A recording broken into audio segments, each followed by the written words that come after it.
It's the Saturday Night Comic Book Babble-on, the best show on YouTube for Saturday nights. Tonight, we've got an awesome panel of independent creators talking about their new project and other stuff they're working on. Then we're going to kick off our big pickups this week. We're going to talk the Mortal Kombat movie, and we're doing top 10 tonight, Mortal Kombat characters. So hit the like button while the intro plays and stay tuned.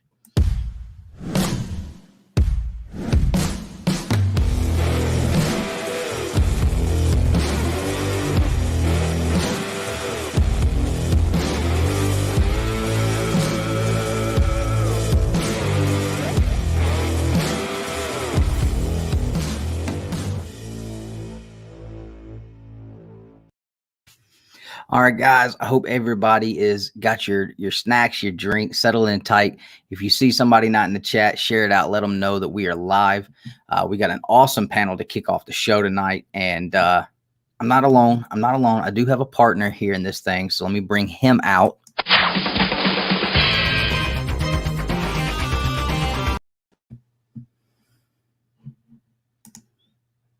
Two weeks in a row, baby. He's back. You know, ignore my wife. I think the longer my hair gets, the better looking I become. 100% agree. I 100% agree. Mm-hmm. I'm just curious, what's going to grow longer, faster, the beard or the hair? There's only one way to find out. I'll just say I'm jealous of the thickness you have. Like you're out here looking thick. I look like I should be selling people car insurance. Yeah, I would buy car insurance from you. Not at all, not even a little bit. Let me see who's in the chat real quick, and then we're going to bring on this panel, guys. So first and foremost, always, we got Ruben Guzman. 5K, here we come. Guys, we're getting closer and closer to that July 1st mark. If we don't get 5K by July 1st, y'all are not going to see me and Nick duking it out in the ring. Y'all want to see us fight. We got to get there. Got to get there. Captain Comics, what's going on, brother? Got an awesome A-OK from Cap and Miss Smiley Tori. I'm going to show off later on. Austin LeMay, what's going on, brother? Good to see you. Nathan Martinez, appreciate you jumping in here. Checked out Berserker CGC stats for the 1-1000. 357 graded comics for this variant. Wow. Nah, that's crazy. I mean, that's considering print runs nowadays, that's still pretty low. But Mars Comics, what's going on? LCS, how are you doing? Dan Ackery, what's up, man? We got Corey hanging out. What's going on, brother? And Jen Eli, what's going on? Forget Justin's hair. What shirt is he wearing? The Finer Reliner. I thought it said Finer Recliner. No, Finer Reliner. If you're in the upper Ohio Valley and need an indoor in-ground pool relined, let me know. How did you end up with that shirt? I asked for it. Okay. Well, one of us came prepared tonight. You know, I got my 1995 official New Line Cinema Mortal Kombat hat. I don't know who dropped this off at the shop for me this week, but I was told one of our subscribers dropped this hat off at the shop and said, give it to Dustin. Whoever you are, if you're watching, thank you so much. This is the coolest thing I have. And I have an Avengers 4. Ryan, what's going on, brother? Good to see you. Dales of Suspense, what is up? No, Nick. Do you see him? I don't see him, so I don't know. We don't have Nick, but we do have a guy that I like a little more. I like him a little bit more, and he's here, and he's brought a whole gaggle of silverbacks, is what I'm told it's called. And so let's bring on the man, the creator of an entire universe. Brian Silverbacks, what's going on, man? What's up, man? I'm just happy to be here. I'm happy to not only just be here and talk about Kerra Prime, but I'm happy that I was able to bring friends because I get kind of tired of talking about this stuff myself. And it Don't seems lie. like, do you really? Well, only to people that want to listen. And so sometimes I'm talking to people that could care less, and I'm just like going through the motions. But in this case, I've got with me the writer of one of the segments who wrote the Roach section. And Jonathan Hedrick, if you guys didn't already know, he's writing the recount right now in Scout Comics. And next week or the week after is the end of the recount. And Jonathan is kind of a bad what can we say, ass? When you're talking about Jonathan Hendrick, you can. Okay, so Jonathan Hedrick, it's a Hedrick. Jonathan Hedrick is a badass, so let's welcome him to the room. Welcome to the show, Jonathan. I'm so glad to have you, man. Thanks for having me on, guys. I've been I've messaged him a couple times and proclaimed my love for the recount. So, well, he's only allowed to come on shows once I give him the okay. So so try to get that in while you can. Yeah. He's here on my time. My time. But no, so Jonathan was he wrote a nice section inside of the Kerra Prime Anthology that's on Kickstarter right now. And we've worked on stuff before. We're going to continue to work on stuff. But he's such a BA that he does stuff even without me. And he's got more of that stuff coming.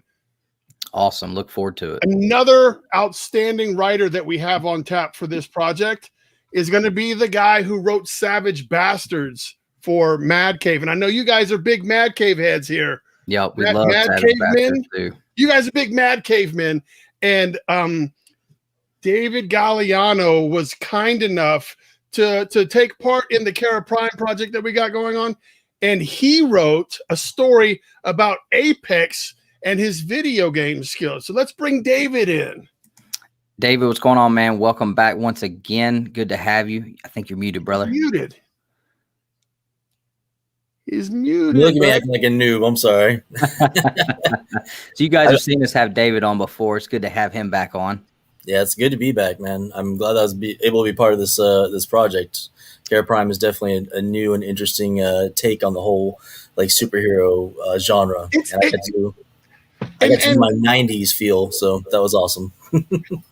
But not to step on David's toes, but it's more than just a superhero thing. Like this is just world building so that we can tell stories. So it's not just like, oh, we're doing retelling superhero stuff. We're building worlds to tell any story we want and have it still maintain its uniqueness. So that's really what we're trying to show people is what you can do inside of Kerra Prime and what to expect moving forward. So Austin is great. David's great. David is doing I think I read something over here. Someone's named Austin, and like the effect hit my brain. But we also have Andy Gray, who is a concept artist and storyboard artist for commercials and stuff like that. But he lent his design skills to helping me work out some designs to create the looks of some characters and did more than just one story in the book. He wrote Proudhorn, he did all the panel work, and he helped me come up with some of the images to sell you on what Kerra Prime looks like. So let's bring on Andy. Andy, how you doing, man? Good to have you. Look at that guy. Thanks for bringing me on. This is gonna be fun. Yeah, for sure. So, guys, we're here because Brian has started this world where he is. Let's do this. Let's put Brian in the middle here. So Brian had this idea for this world that he could build, like he said, to tell stories inside of this world that can interconnect with each other. So how did you guys all become a part of this? What is your what would you say your origin story with getting into Kerra Prime? We'll start with Andy and then go to David and then Jonathan. Oh, okay, cool. And Brian, correct me if I'm wrong because I've had too many concussions to remember stuff right. I think it started with me doing like some character work. What originally happened was I needed one of my Kerra Prime characters, Proudhorn, redesigned, and I didn't quite know exactly what I was looking for, so I put an open call out for anyone that had character design skills, and then that's where you sounded off, and we hooked up from there. Okay, so that's how it all started, and that's part of my favorite thing to do. I take that back. I'm a big fat liar.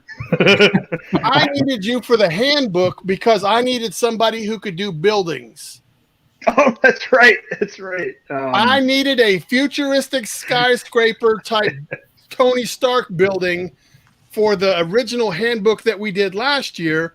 And I don't do buildings or perspective that well. And Andy sounded off and said, "Hey man, I can do buildings." And so he did the actual Frost United building that was in the handbook, and we maintained a relationship from there. And then when I needed some work done and I knew his quality of work, then he did deadlift, and I really enjoyed that deadlift kind of Street Fighter look that he did. Yeah, I was Deadlift. like, dude, I got to pay you to do some more stuff. Yeah, Deadlift was a cool character. Yeah, so that was fun. So like I love doing character design. Like it's one of my favorite like not stressful things to do. It's not like, draw this building and make sure that we've got all this stuff and like this vehicle with all the tires attached and they touch the road. It's like, no, draw this cool dude doing a cool thing. Like, yeah, all right. So yeah, so I had used Andy for probably like 5 pinups, maybe 4 or 5 pinups.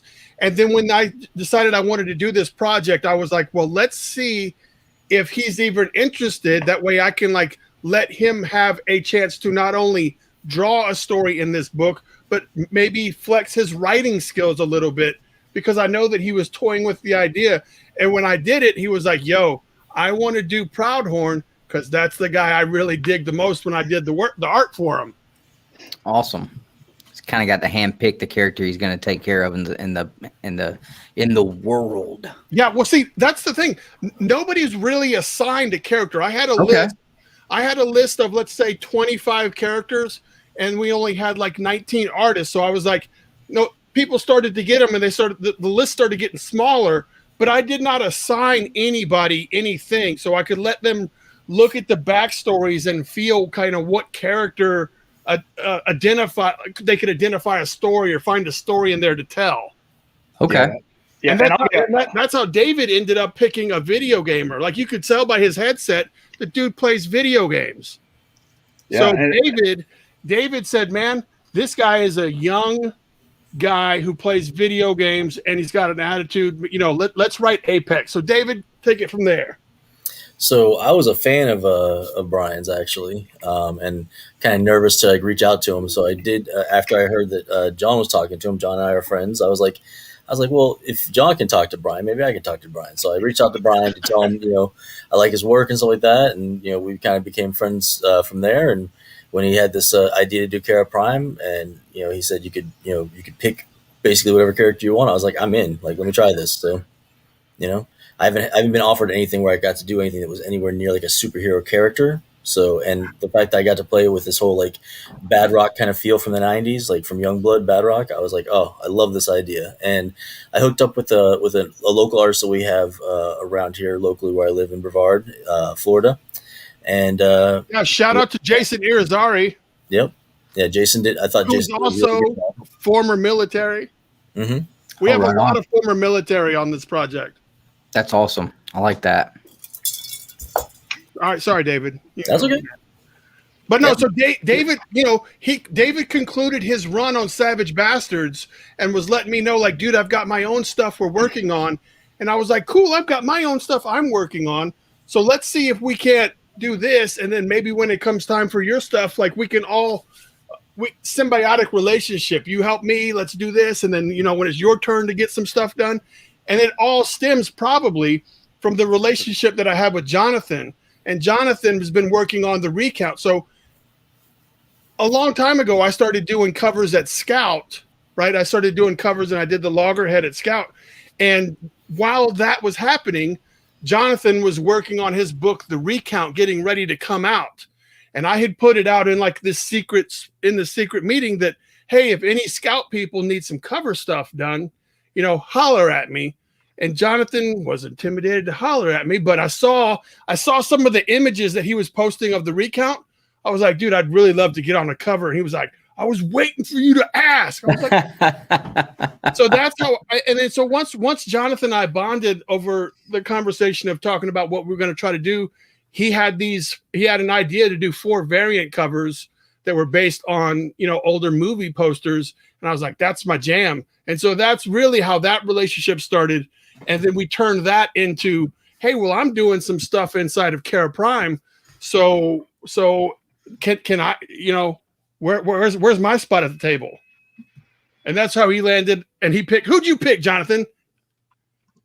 I picked Roach. So yeah, what Brian's leaving out is I told Brian that I wanted to write a follow-up to Loggerhead, and that really grew. I think that's what really grew Brian and I's relationship the most, because I had to dive deep into the Kerra Prime universe and learn how this that universe worked in order to write this follow-up to Loggerhead and to start creating characters within that world.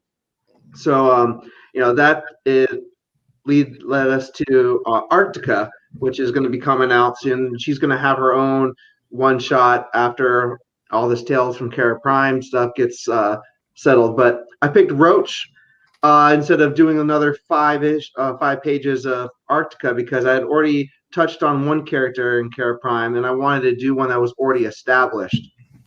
And when I read his intro into the handbook, I was like, I can get down with this guy. He was like a loner. He was a con man. Kind of didn't have any type of affiliation. He lived in the sewers. And I was like, this guy is totally rogue. He just sounds cool. He's a bug. And the story just popped up. And I just wanted to get that whole dark Ninja Turtle feel vibe. I loved it. So I really had a good time writing that 5-page banger for Roach. I got a Roach T-shirt. I'm a Roach fanboy. I'm all in, dude. So one of the cool things about Jonathan's addition to this Kerra Prime anthology project that's over 119 pages. Go to kerraprime.com. One of his cool things about the addition to the project is that he got to work with his artist that he had already formerly worked with on another anthology project called Cthulhu Invades Oz. So he got to team up back with that same artist. So there was already this cool, like, we're bringing the heat. That's right. Awesome. Yeah, a lot of us on the Tales from Kerra Prime were in Cthulhu Invades Oz. So we have our anthology synergy together, and I brought Robbie Bragdon back, who did worked with me on the Tin Man story on that book. So we did Roach together.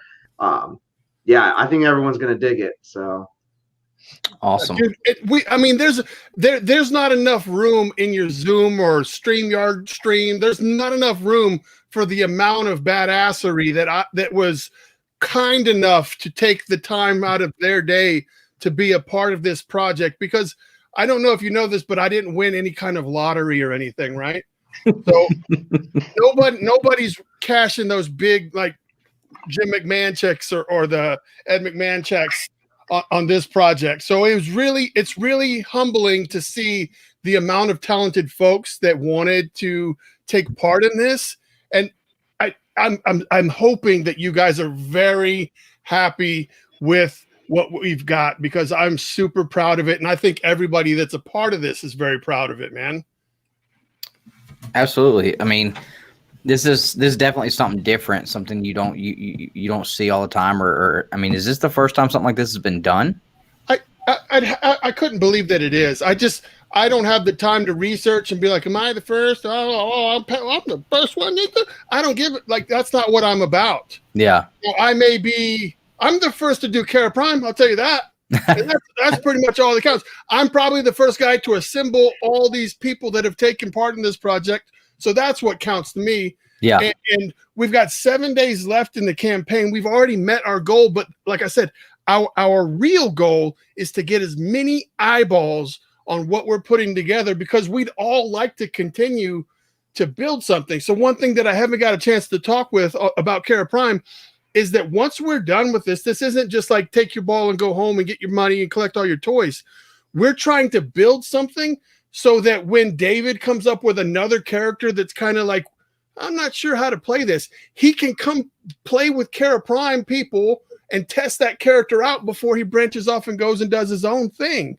Or if Dustin one day comes up with a character, he's like, I don't have time to come up with a backstory, but what if a ninja had 3 swords and one was on a shoe, whatever, like all this stuff. And I'm like, hey, well, come do this one shot inside of Kerra Prime, because we've got an audience and we can kind of like almost test audience your stuff because we've got this cool fan base of people that enjoy what we're putting together.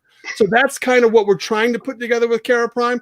And then everybody that's on this project is welcome to revisit, but nobody is tethered to what we're doing here. Awesome, man. I like it. I think it's definitely an awesome concept. And I think it's not only just good for the readers, but it's something that's really cool for the creators too. So yeah, so if anybody that watches this video from Two Brothers, I appreciate you having us on. So please check out Kerra Prime and just look at it and see if it's appealing. Like, see if you can get behind it. $20 to have 120 pages of brand new stuff. Like, I don't know where you can get a better deal than that. But before you kick us all out or whatever, I'd like to take this time and make sure that the three guys below can talk about other cool stuff that they're working on. Absolutely. So raise your hand if you want to go. Oh. All right, David, it's on you. You're first. Tell us what you got going on. All right, guys. So I'm actually working on, we're finishing up and going to be launching another anthology with Jonathan on this one as well, and our buddy Travis Gibb. I believe you're working on it too, Brian, if I'm not mistaken. For this Wonderland for the collective. I don't know. I don't know. I guess not. Good. I don't know. They're all of it starting to branch together, but that's where I'm introducing one of my stories I've been working on called Final Growth. It's a post-apocalyptic 80s where you've got kind of these zombie type plant zombie things kind of running around, but it's actually a story about a father and son, and the son is severely autistic, and it's all the lengths that the father will go to keep his son alive, and I mean, wow. Like, some terrible, it's almost like you take a zombie story and then you take like what is that, the one with the deaf boy and the guy from The Office? What was that movie? The guy from The Office and they can't make noise. The Quiet Place. The Quiet Place. It's kind of like that, like a family just trying to make it in a world that wants to take everybody out. That's what David's story is like, except for David, this is probably maybe a little bit more personal, and it's fun. Like, you're really going to get to see what just that two-person relationship is, dude. He's told me about it, and it blows my mind how awesome it is. So that's where I'm at right now. A couple more anthologies coming out and some other small projects, but I'm really trying to focus on this Final Growth and a couple of other projects like that. Awesome, man. Well, if it's anything like Savage Bastards was, man, I enjoyed that so much. And obviously, I mean, I dressed up and everything when you came on, but I mean, that was awesome, man. And definitely a fan. So look forward to that for sure. Well, I appreciate that, Dustin. Thank you. Absolutely. Who's next, Brian? Let's go to Andy Gray, because Andy, not only now that he's worked on Kerra Prime, that dude got bit by the bug. I completely did. He gave me a chance to do the writing and stuff, which is not something that I normally do, and now I'm wanting to do more of it. So I've got this webcomic that I'm doing that I can show you guys some of. It's about it's kind of like a take on the one of those recent tropes they do in like the anime and the manga, because I'm that kind of nerd, where they like somebody gets whisked off to another world and everything, and like 9 times out of 10 it's some teenager who had a crap life, and he's like, oh, I'm gonna enjoy being in the magical world, but they're like naive and they weird stuff happens. But I thought, hey, what if it was somebody who was like older, who was like, no, man, I gotta, how long it took me to get this job? No, man, I gotta go back. Like I'm not about this elf and like wizard crap. Like, I want to go home and eat some pizza. And so that's kind of what this is about, is like this guy who gets yanked into another world, and he's trying to get home, and he meets all kind of like cool people and stuff. But he's not really the main character. He's just kind of like how the story goes. Like you just see it from his perspective. But yeah, what's the name of the project? Right now, what I'm calling it is Collections, because it's not just his story. It's really the story of everybody he meets, and he's just kind of seeing their stories. Like, I don't know, like a collector. Yeah, kind of like in my life. I don't really feel like I'm an NPC, but I feel like I've met so many really interesting people who've done so much cool stuff that, like, I feel like I've kind of collected these stories of amazing people that I've known. And that's kind of what this is about. Like, yeah, you might see it from his perspective, but it's not necessarily about him. All right. So when can we possibly expect to see something? I want to have it launched. I'm doing one of my plans to do it on Webtoons, so it's going to be free. Go out, check it out. I'm trying to get. I think everybody's telling me I need to be like 6 to 7 like chapters or whatever ahead to be able to do it right. So I'm going to do that. Hopefully by the end of the year. I mean, by the end of the year, it'll be up and it'll be rolling. And then when I have enough, I want to take it and put it into like actual comic book format, reformat it, and then put it out. Maybe through a Kickstarter or something. Now, so you may not know this, but friend of the Silverback community is Walter Osley, who is a humongous Webtoons creator and does tons of tutorials. He did Metal Shark Bro. He helped me with, he did one of the Loggerhead covers for us. Like, Walter Osley is good people, and everybody here at Silverbacks HQ enjoys his work. So please, if you have any questions, check out his YouTube channel or reach out to him. But Walter Osley is an amazing Webtoons guy. Awesome.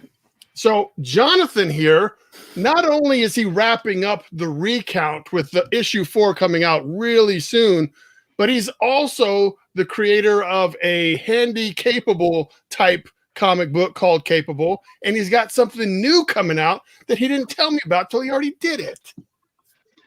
Yep, Brian said it all. Thanks, guys. All right. Well, good to have you guys on here. Recount number 4 comes out May 5th, Cinco de Mayo. If it doesn't get pushed another couple of weeks or so to make room for then I have a self-published superhero series called Capable. Issue 4 is in the works. It's almost done, so I'll probably be kickstarting that this summer. There is a 10-page side story that's in the same anthology that David was referring to, The Collective, I think that's supposed to be launching soon on Kickstarter. If not, I'll just go ahead and push that 10-pager myself. And then what else? I wrote a 10-page Christmas horror story. That's for a Christmas anthology that comes out later this year. That looks really cool. And I have a new miniseries called Quicksand. I'm going to launch that on Kickstarter in a couple of weeks. It's a sci-fi horror. It's kind of a mix between Interstellar, Sunshine, Aliens, all the cool sci-fi movies that I like. It's kind of wrapped up in one with a little bit of Stargate in it too. So keep an eye out for that. Hold on. Don't forget your Freak Show universe too. Oh, God. Yeah, thanks, David. So about 10 days ago, Freak Show Night launched and not launched, but it was on sale in comic book stores. Sold out. We're fingers crossed for a second printing. And David actually wrote an ash can that takes place in that same universe, which I'm calling Freak Show Kingdom, which is kind of like my zombie version of Kerra Prime, where I'm slowly opening the doors to tell more zombie stories that are interconnected. And, he hasn't reached out to me. Well, Brian did a fabulous cover for Freak Show Night on the Kickstarter. I'm kidding, dude. I'm kidding. It was a banger. Only 25 printed. So if you guys want one, look on eBay. He's been knocking out some awesome Justin, how much time are we looking at, buddy? You're good, man. All right, because I want to have each of these 3 guys pitch everybody this project and kind of like why they think it's cool, and then we can take questions. Okay. Is that cool with you 3? Absolutely. Here? Wherever. Dustin's messing with stuff. There we go. All right, so if you so David, please pitch the people the Tales from Kerra Prime and unmute your mic and tell them why they'll love it. All right, honestly, if you like, first off, various different stories and styles, you're gonna love Kerra Prime. I mean, I think from what I've seen from everybody's work, every piece is different. You've got different artists like Stefano on here doing his crazy art style. My artist Jason was like more of a cartoon 90s style.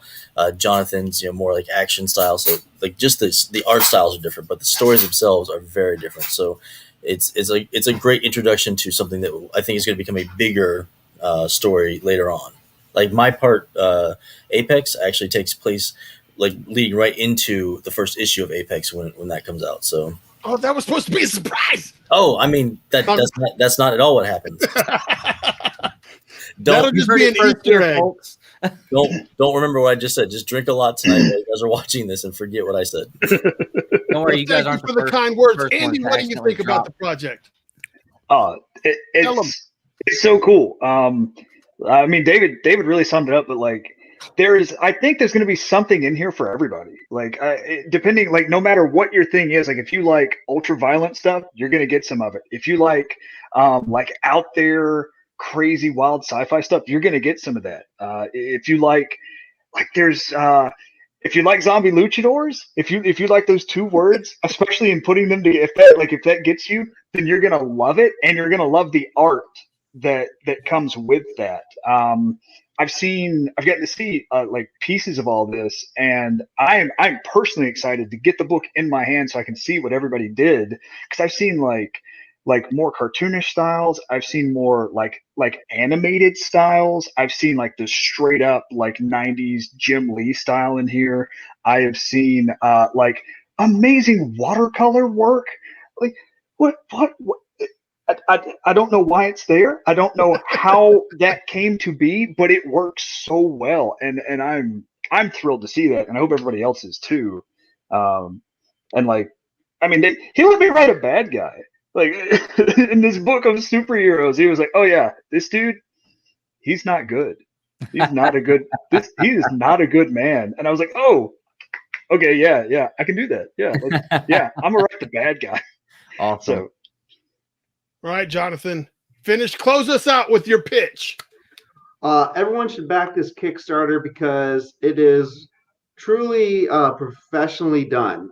This isn't just some slap together anthology. Behind Brian's big 1980s wrestler hype man persona is someone that's really passionate about creating comic books. And he did not just do this haphazardly. A lot of time, effort, blood, sweat, tears, and some other bodily fluids probably was added to this anthology that I don't want to know about. But yes, you should back this. It's not a Kickstarter filled with a bunch of tchotchkes.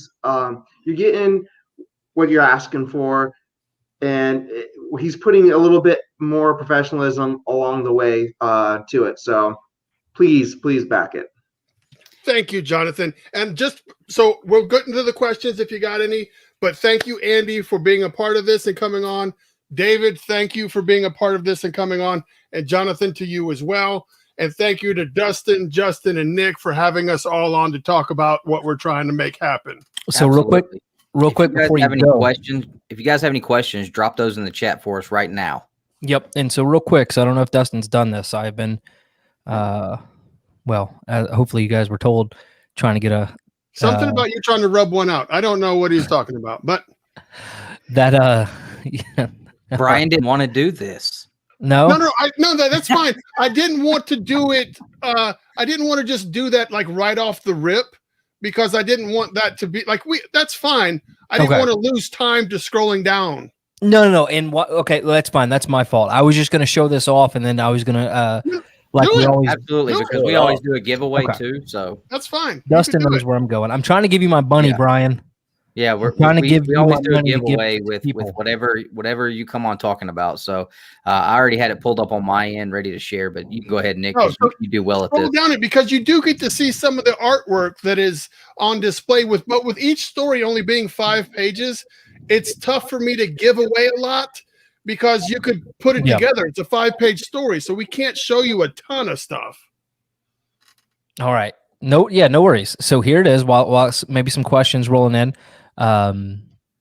All right, so you've already met the funding goal, which is huge, right? That's a big deal. Exciting But there. you know what's surprising is we're not a project that Kickstarter loves. And I've seen some love that they put on it. So I was actually thinking about making my own graphic today. There was like a neon pile of shit that said projects we don't give a shit about. And I was going to say, look what we got, guys. But I thought that might be a little too much. But in my head, I was thinking about doing that. No worries, man. So that's funny, actually. That's pretty funny. I like that. All right, so I just wanted to scroll through some of the artwork here that I was looking at earlier. So that's a panel from like all the different stories. What are you doing? It was growing on me, man. The Bluetooth mouse wasn't wanting to work right. It's just so there's Apex in the upper left. Okay, and then that's Papa Bear doing some bench press. Mm-hmm. And then underneath Apex is Andy's story, getting ready to punch, Proudhorn right in the whoa shit. I'm trying to zoom in for you. There we go. That better? Yeah, that's fine. I'm not going to walk it all through, but it's a nice sampling of all the different cool art stuff that you're going to see inside the book. Deadlift in there, and yeah, Baku, Sight, Kerr. You got the watercolor, but down below is just like a little montage of logos for not all, but a large amount of recognizable companies that we've all had work published through. All right. And then, so there's that. Now, so here's what you can back. All right. So $10 digital copy, $20 digital copy, soft cover copy, $50. You get everything previously, plus the collector's preview and a signed print, right? That one sold. So how many of those did you have? Art. That was the original cover art signed by Jonathan, David, Travis Gibb, and myself. Nice. Awesome. All right, and then the digital copy, so $225. This gets you signed print, 11x17 original arc, page from Loggerhead, and Star Bastard. So that's pretty. I mean, for a lot of original art there, that's pretty nice. Yeah, and then so this next one here is also from Star Bastard Loggerhead. So it's all the same stuff, just different pieces of art. So scroll to the next one, because this one right here. This one? Yes, this is from Loggerhead Bloody Bayou. But if you look in the bottom, that is the first appearance of Deadlift. Awesome. Yep. Right on. And then the next one is the actual first appearance of Loggerhead on a panel page. Yeah, and that was an awesome page too. Well, thank you, sir. So that's as good as it gets. There's no diamond covered booby covers, nothing. But there is one more thing.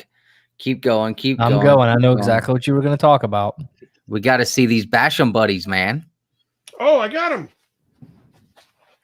So right here, guys, you add an additional $100 and you get the whole set of 4. You get the set of these guys. If you guys ever saw those, the old wrestling Bash 'em buddies, man, Loggerhead, you got Apex there. I mean, you got the whole crew hanging out there. So that is super cool.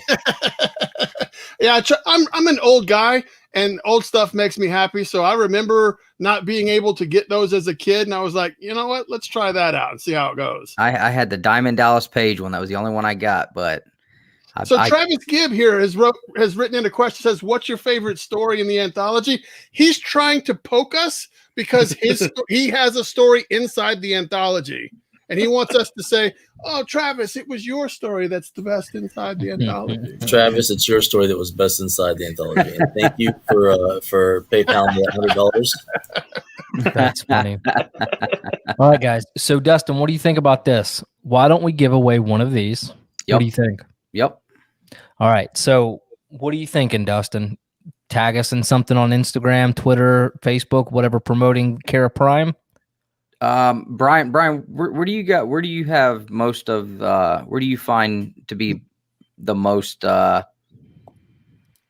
productive social media forum for you? For me, I'm a Facebook, Instagram guy. Okay. But I don't know that it's true for everybody. But for me, it's Facebook and Instagram. Okay, so let's do an Instagram.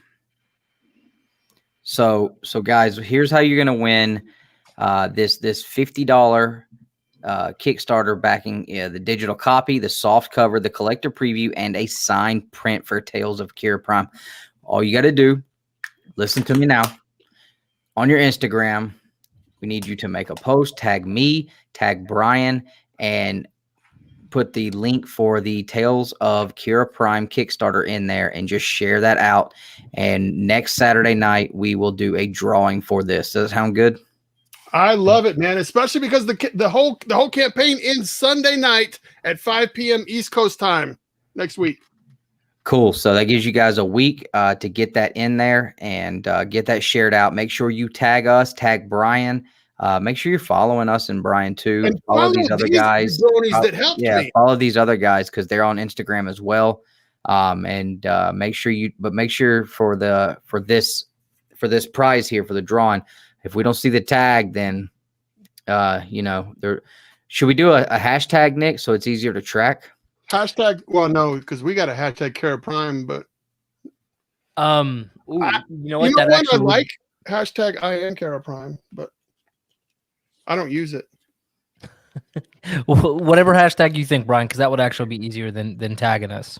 Well, no, because we'd have to start something new. That way, we would only have people that you got. And so far, hashtag I am Kerra Prime would be everyone who's entered this contest. That's fine then. If that's what you want to. Is that cool with you? Yes, please. Yeah. All right. So in your post, hashtag I am Kerra Prime. We're going to track it by that. So make sure you have that hashtag in there. Make sure you tag these guys, and we'll do the drawing for that next week. And somebody's going to win this $50 package here. So we always try to make sure that we take care of that. Make sure you guys get something out of it and give something out to the folks watching at home too. Yep. Perfect. All right. Well, before you guys go, like I heard Jonathan saying it earlier, and I think it was Jonathan, or maybe it was David, but I've known Brian for a little while now. We spent a lot of time hanging out in shops. We've talked a lot at cons, and like if there's anything that I know about Brian is just like was said earlier. When it comes to this medium, a lot of times we talk about the people writing the characters and the stuff that we read nowadays. There seems to be a lack of passion in some of it, and that's not something you're ever going to get out of this guy right here. He eats, breathes, lives, and sleeps this stuff, and he's not going to put anything less than 1,000% into it. So that's absolutely shows with this man. So congratulations on the success of it already. I appreciate it, man. Like for me, it's not even about just Kerra Prime. It's pursuing creative goals, whether it's in movie making or poem writing or whatever your creative avenue is. Like, go get that stuff. I'm definitely going to get back into popsicle it's PG, man. Stop sculptures then. Yeah, I gotta say, one of the reasons I think that Brian was able to get so many people from so many different published works is the simple fact that he is so passionate. Like he definitely makes you think, oh my God, I can conquer the world. Like we can be bigger than Marvel, like whatever the case may be. He definitely gets you really amped. So I really do appreciate that. I appreciate that energy. Absolutely. Travis Gibb just says if we can get 100 people to throw in that hashtag, he's going to donate into the giveaway a signed Cthulhu Invades Oz hardcover signed by 11 creators. There you go. I don't have one of those. I don't even have the one that all the creator people got. You guys are getting more cool stuff than I get. But that's awesome. So yeah, so Cthulhu Invades Oz. I don't know the specifics, but I know it's like 160 pages of BA work. Yeah, I've heard Jonathan talking about it before, and or no, it was David that I heard talking about it. Which one of you guys? Either one of those guys. Those guys are BA. I never talked about it once. Was it David? I was in it. I heard somebody talking about it. Somebody was talking about it with Greg, the bearded comic bro. I think it could have been me, honestly. Yeah. Yeah, I think it was you talking about that with Greg one time. So that was what caught my eye on that too. So yeah, it was a fun project. Awesome. Well, guys, we appreciate you coming on. I'm glad that you were able to get everybody informed and get this out. We're excited about Kerra Prime and excited about these other projects. So if you guys have anything else. I do. How about that Mortal Kombat movie? I'm going to stay tuned just so I can hear more about what you guys thought about how badass Kano was. Yes, 100%. I don't care. You can take that thumb and put it right up your butt, but Kano was the man. 100%. But thank you for having us, man. Thank you for having us. I really appreciate it. I'm going to stay tuned, and I'm going to go talk to my boys in private for a little bit. Absolutely, guys. Good luck on all the stuff you're working on, man. We hope that this Kickstarter gets a whole lot more before next Sunday, guys. Don't forget to enter in that giveaway. I am Kerra Prime. Make us a tag on Instagram and throw that hashtag. So, guys, thanks for coming on, and we'll talk to you guys later. Peace. Thanks, guys. Y'all take it easy. All right.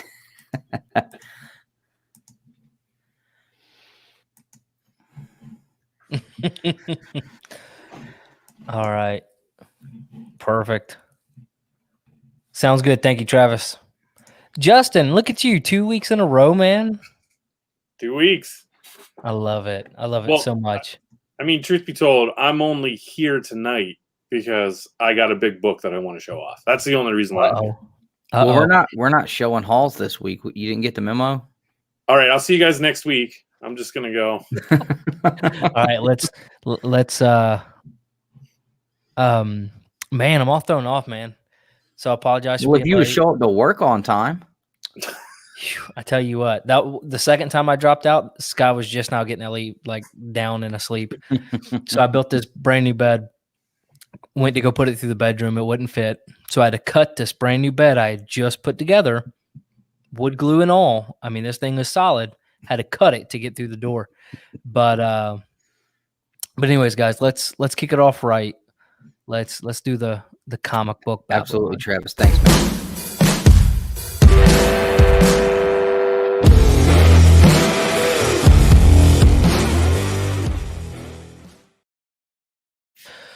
All right. So what do you guys want to do first? Real quick, Nosh. So you just got to make a post on Instagram. Basically, go to their Kickstarter website and just something that is throwing some love towards the Kerra Prime project, and tag us and make sure that you use that hashtag I am Kerra Prime on Instagram, man. Yep. All right, guys. So why don't we go with the pickups first, right? That sound good?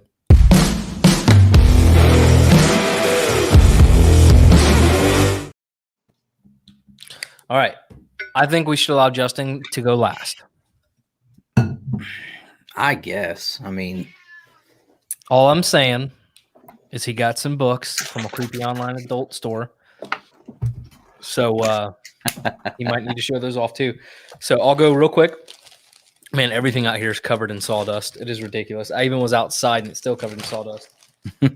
So, guys, I got the hottest books of the week this week. Actually, I don't even know why I have it. I don't even think this was actually on my pull list, which is fine. Pantomime. It might be on my pull list. I probably should take it off. I don't really like the Power Ranger-esque-ness. Aliens, and I'll be quick. All right. And then, guys, would you look at that? The hottest book of the week, baby. So that book is only really hot because it comes with a code, correct? Basically. So, okay. So let me explain to you what happened. I did a video on it, okay? And I'm like, hey, guys, you probably should check this book out because it's going to be exciting. Kids are going to be calling comic shops. People are going to be just all over this book. So go ahead and pre-order it. Nobody watched it. It wasn't a big book video. And like a week ago, all of a sudden it just took off because everybody's trying to hunt down the book. They figured it out. DC did an awful job promoting this. And so comic shops didn't really order a lot because it is kind of gimmicky. And how's my audio, by the way? Is it sounding okay? Okay. And, but man, I was at Josh's today. Okay. And there for about 4 hours, I was trying to get him to watch that video and he was slammed all day. But he had, I swear to God, Josh, he had to have had 15 calls from people seeing if they had this book in stock for their kids. You know what I mean? I mean, it was all day and all I've seen everywhere. People, but yeah, to answer your question, yes, there's a code in here, and it's only because like until July or June, and then it's gonna they're just gonna release the suits on the games. But even the second and third print, I mean, it's still gonna have the code or whatever. So it is pretty neat there. But yeah, I was just I'm actually very intrigued by this, and I think had DC done a better job, it had a lot better opportunity to bring a lot of kids into comic shops for the first time. You know what I mean? Yeah, for sure. And that would have given people a good opportunity to introduce kids into comic books, and I think that would have been Like the Snyder cut, right? Am I cool right? Can I get an amen? The Snyder cut. Snap. Look at that. In my BCW store folio came an iPad. Ooh. Hey, check out them stickers, y'all. Boom. All you gotta do, be a member, and you get these stickers. For free. For free. So guys, there's a join button right there. Hit the join. And you also, if you join at the Golden Age tier, you get a chance to what? Go ahead, finish yours. We'll get it afterwards.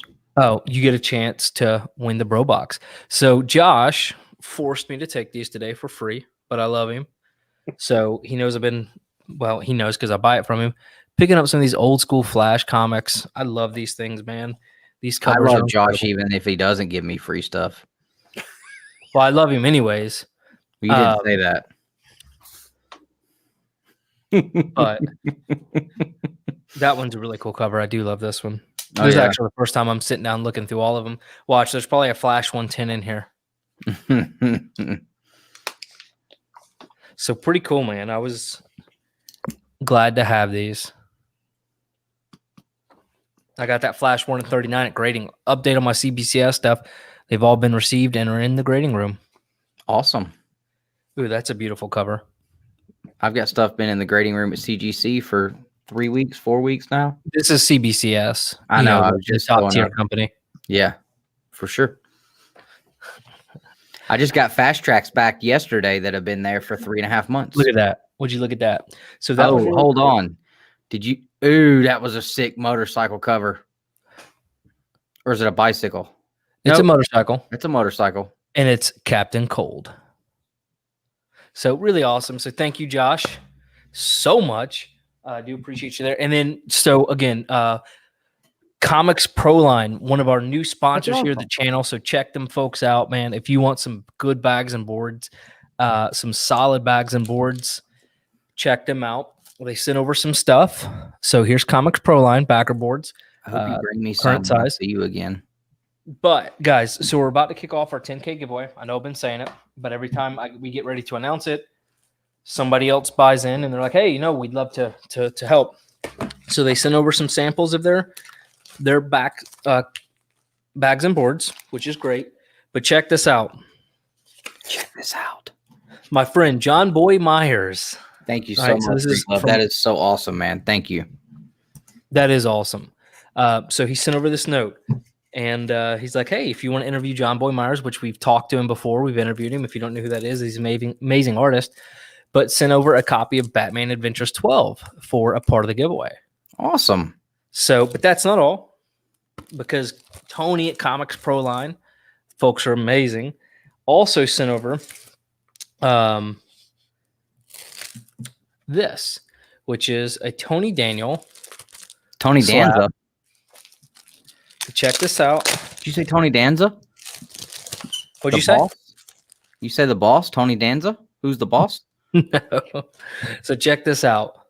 CBCS Batman #1, Tony Daniel, and it's signed by Tony Daniel right there, and David Finch and Tom King. So a triple signed That's a book cool for you cover. guys. That's a cool cover. 9.2 crew, baby. Hashtag 9.2 crew. And it's got the cert, but it is a authentic signature. Awesome. There. So huge shout out to Comics Proline. These are all going to be a part of that 10K giveaway. Dustin, at some point we need to record that so we can get that announced. I think we got probably like 2 or 3 years at this point, so we're good. Yeah. YouTube, man, they're going to come back around and they're going to be kind to us. But I think that's Dylan, all. Josh, what's going is that all? on, brother? Good to see you jumping in, man. I was able to catch some of Dylan's live stream yesterday, and that was awesome. I enjoyed that. Good to see you, man. Thanks for popping in, brother. No, for sure. Is that all? Is that all about? I think that's it. I sold some stuff to Josh today, so that was cool. We're going to talk about it. We're going to talk about it, Patrick. I promise. We're going to get there. We're going to get there. Oh, man. Look, Josh got 2 9.2 Solid Blood 17s. There was nothing wrong with them at all, and they had a stain on it. Like, said they had a stain on them. So But yeah, we have to hit 5K first, man. By July 1. But Yeah, it's YouTube not looking being good. kind. It's not looking good. I stopped working out. I have no faith in you guys anymore. You know what's ridiculous? Y'all The saw fact what that I ate for breakfast this morning? If y'all watch on Instagram, I had a stack of French toast about this big. You know what's ridiculous is I posted the same video on YouTube, and then I broke that same video up into two 30-second long videos.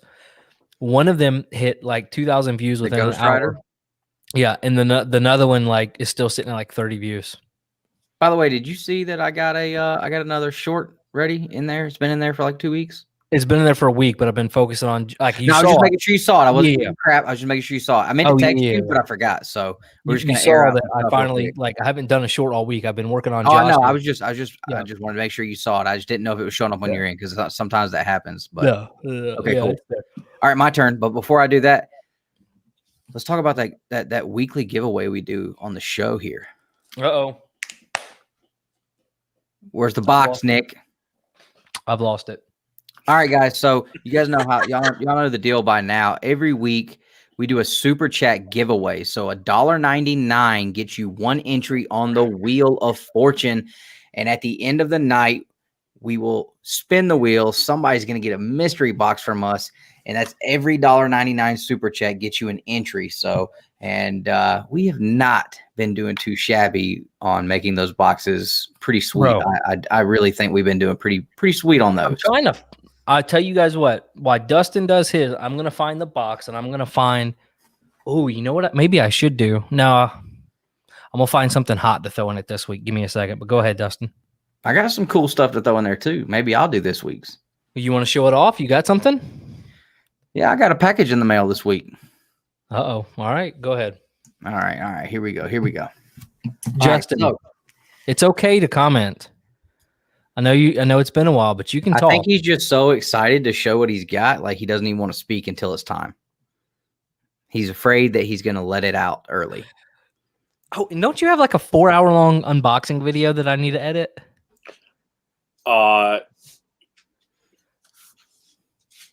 Maybe.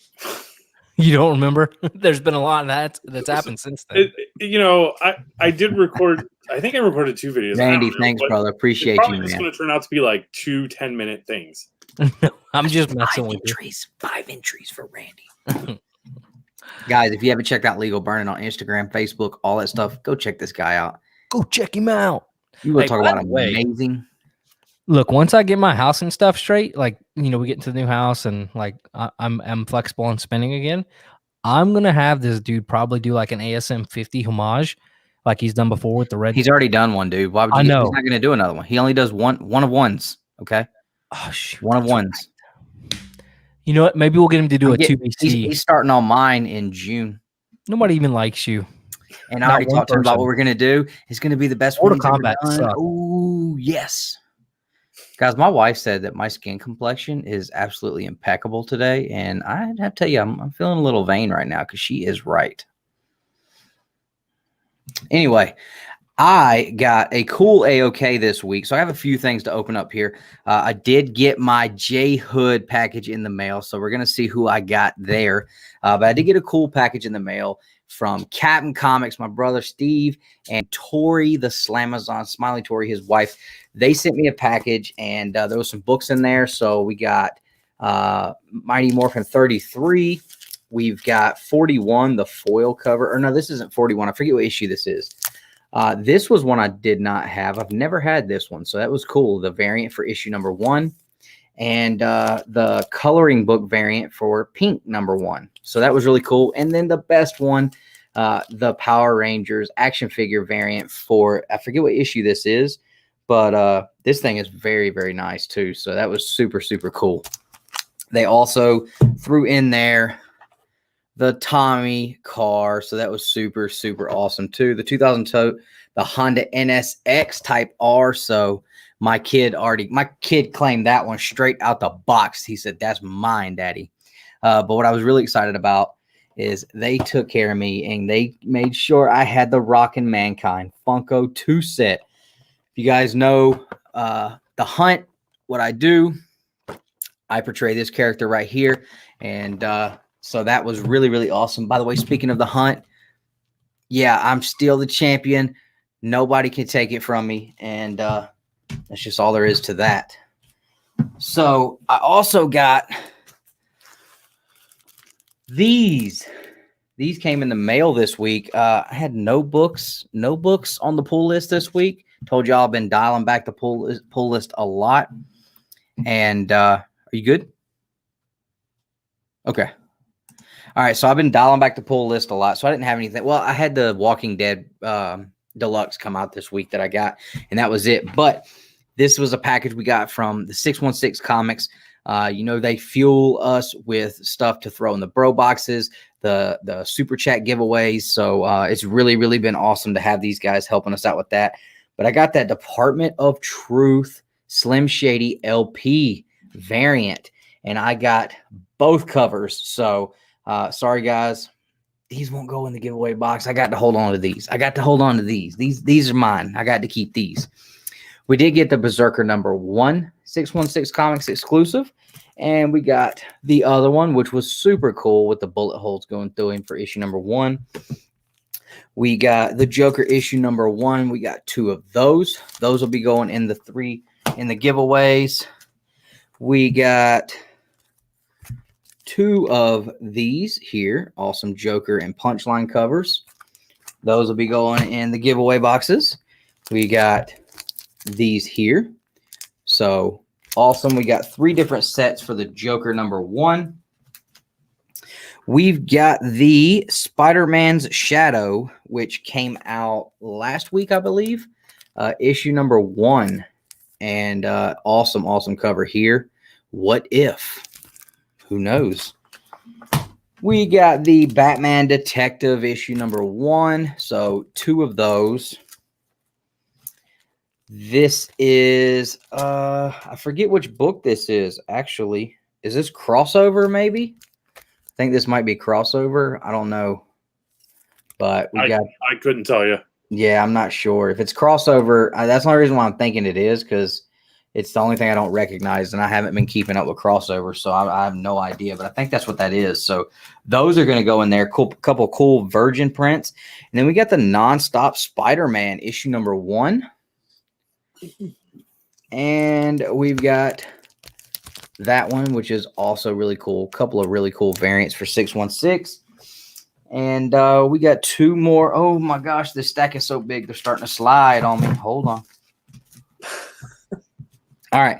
And then we got the, let's see, 500 print run. This is Red Sonja 24.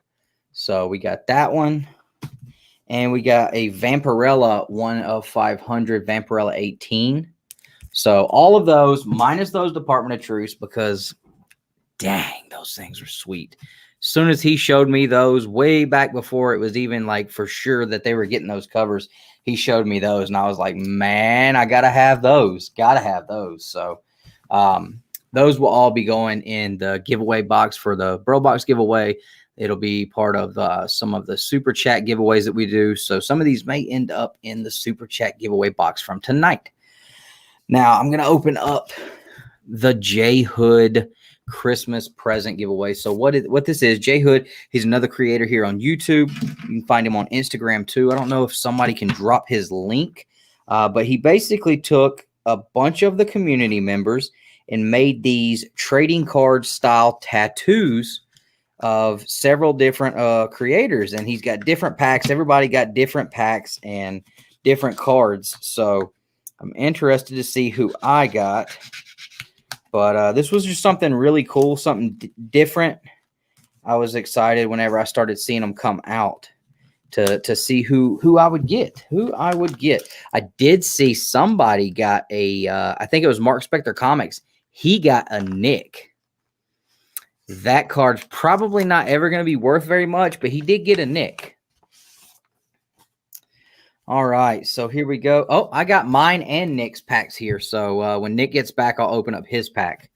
So I love this packaging, man. Very, very nice. Nick will definitely appreciate the branding and the packaging here for sure, because he is about that life too. We can get her open. All right, here we go. Here we go. Make sure I get everything out. All right, so here we go. We got J Hood here. Oh, here we go. J Hood. And it says, thank you and congratulations. Thanks for responding to my November 7th, 2020 video where I asked you to participate in my then titled A Very J Hood Christmas Gift to the YouTube comic book community. You're probably all forgotten about it by now, and that is okay, but what you hold is my gift to you, the first that I know of YouTube comic book community collectible. You are sure to be the envy of all your friends. Let them cry themselves to sleep at night when they realize they missed out on this. Enclosed, you'll find YouTube comic book community temporary tattoos, and you can wear your favorite community member anywhere on your body or trade them with other members or hold them for ransom to get the ones you want. Most all have fun with these, and thanks for being such a great community member. So this is really cool. I'm excited to see who all I got. Here's a list of everybody that they made a card for. So there are tons of cards out there. Oh, there's even a Dustin. Look at there. I have a card. Look at there. How about that? I'm on a collectible. Justin, are you a part of a collectible? You have all the collectibles anyway. Like, you win. All right, so I've got Flicks and Comics. I forget her name, but Flicks and Comics. There we go. I got Adrian Pandawesome316. That's awesome. I like that. Varangian Vigilante and Unruly Simeon. So that's awesome, man. Really cool. I think this is definitely the winner out of the lot, though, without a doubt. This is the one that this is the one you want for sure. So, Nick, I don't know if you caught all that, but I did. Those are really cool. Mine looks better. I saw somebody got mine. Mark Spector got yours. So I didn't even know I had one until I just read it on the back of the thing there. But I haven't seen anybody get mine yet. So let's see if you got mine. That'd be great if you did. Oh, he sent two? Well, he sent you a pack and me a pack. Oh, precious lamb. Hey, check it out. This is what I'm going to give away to our members tonight. Uh-oh. A little thank you. Justin, what do you think, buddy? I think that is an awesome giveaway. And do you know what this is? It's The Last Ronin. WonderCon exclusive issue number 2. Yep. Yeah, I'm sorry. I didn't say it fast enough. Oh, sorry. I thought you were done. Yeah. Sorry. My bad. I'm still getting into the swing of things. It was. Oh, look, I'm rusty. You know.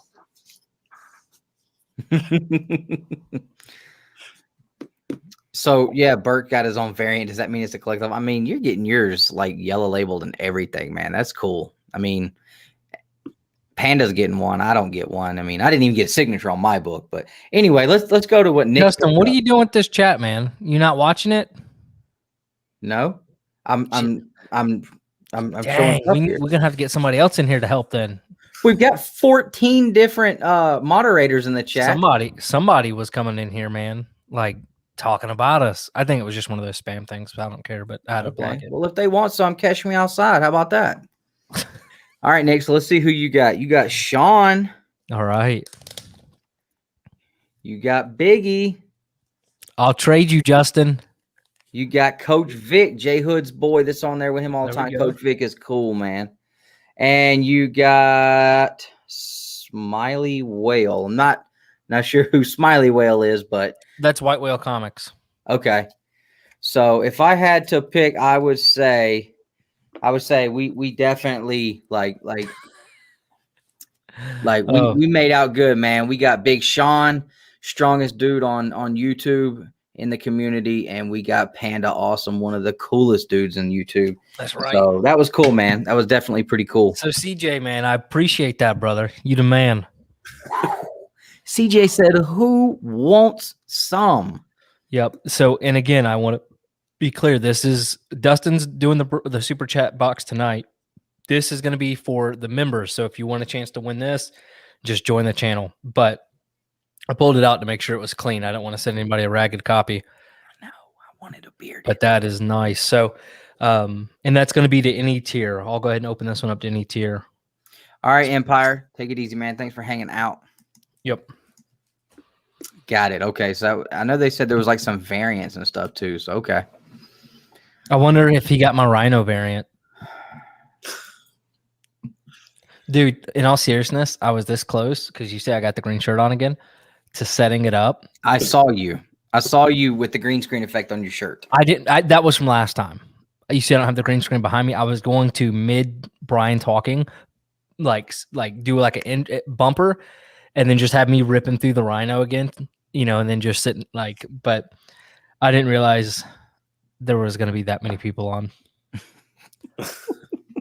Yeah, that will never happen again, ever.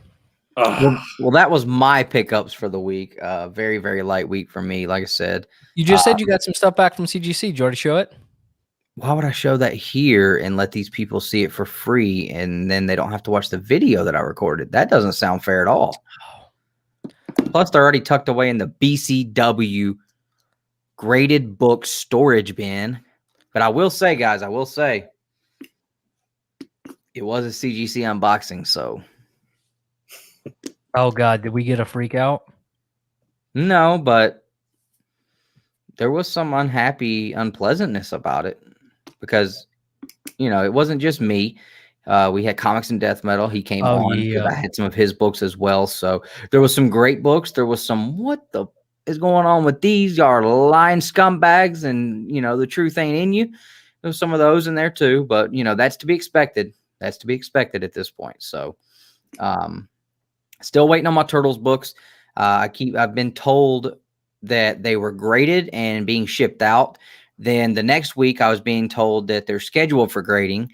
And then the next week I was told that they're in the grader's room, but your books have only been here for 69 days. And the turnaround time is currently like 90 something days. So you're probably looking at another 30 days. I'm like, whatever. I quit. I tell you what, like, I wish CGC would stop with these freaking in-house signings. Like, that crap really sucks for everybody that's not doing it, because when they did that Kevin Eastman signing, that really screwed the rest of us, because all our books went to the back, and all these people that sent in their Turtles books to get signed, they jumped right in front of us, and my stuff had been there 3 months before the Eastman signing even happened. So, I think that crap sucks, man. They need to find a better way to do it. So should we talk about the CGC price increase before Justin goes, just to delay him a little? Yeah, maybe even roll into the Mortal Kombat. I don't care. Justin's like, do you see he's legitimately laughing really hard? I'm so glad he's back. It's like that bit they do on Jimmy Kimmel with Matt Damon, where every time Matt Damon's about to sit down, thanks for joining in. See you next week. Yeah. Oh man. That's too funny. Oh geez, what was I gonna say? I'm cracking up over here. No, we'll talk about the Last Ronin stuff later. Justin, I think it's time, my friend. We'll talk about the CGC stuff later is what I meant to say. All right, we out. So, I got a package in the mail this week from the, I don't even remember how it was labeled on the shipping label. Something adult toy store. Is that what it was? Something like that. It was the creepy online adult toy store. Yes, that's what it was. And inside were some items that I had purchased that Nick and Dustin were kind enough to send to me from the Huntsville ComiKon. I forget what the official name is. Comic and Pop Culture Expo. Yeah, that one. The first thing I want to show off. Sorry, guys, I read manga, and you're just gonna have to suffer through it. So I found a copy of Assassination Classroom Volume 8. Hey, Justin, I hope you liked your A-OK. Oh yeah, shit. I forgot about that. Language. Sorry. Look, Brian basically ruined any chance of that. I wished I had my Captain America helmet. I would have put my helmet on to say language. That would have been perfect. So these Brian was tame. He did very well, I thought. Yeah, all things considered, for sure. So So these are my regular, like weekly book pickups. First up, we got Nightwing 78. This is the second print. Alien 2. Amazing Spider-Man 64. I don't even know what number things are anymore. Avengers 45. Listen, guys, everyone should just be happy that I bagged and boarded these. Did you? Well, you haven't been reading Avengers. No, I haven't. Like I think I'm like maybe 2 or 3 behind. Hey, new Moon Knight though, comic coming where they're spinning off of where he had. Yeah, I'm gonna pick that Adrian up. I'm Pandawesome316. not doing Avengers anymore. No, that story. Dr. Aphra number 9. Sword number 5. X-Force 19. We got Way of X. Unfortunately, they didn't have the main cover. All they had left was this one, but that's fine. What is Way of X? I think it's a Nightcrawler book. Oh, okay. Who even knows but what's I going on with could. X-Men I do anymore? love anime. We've got from AWA Man's World number 4. Oh, that's cool. 3. Number 4. And these both here are Birch books for the week. So from IDW, we've got Voyage to the Stars number 4. And from Mad Cave, Pantomime number 6. That's the finale, right? What's that? That's the finale. That is the finale. I was feeling a little bit nostalgic this week, so I'm getting close, guys, to finishing my Uncanny X-Men run, right?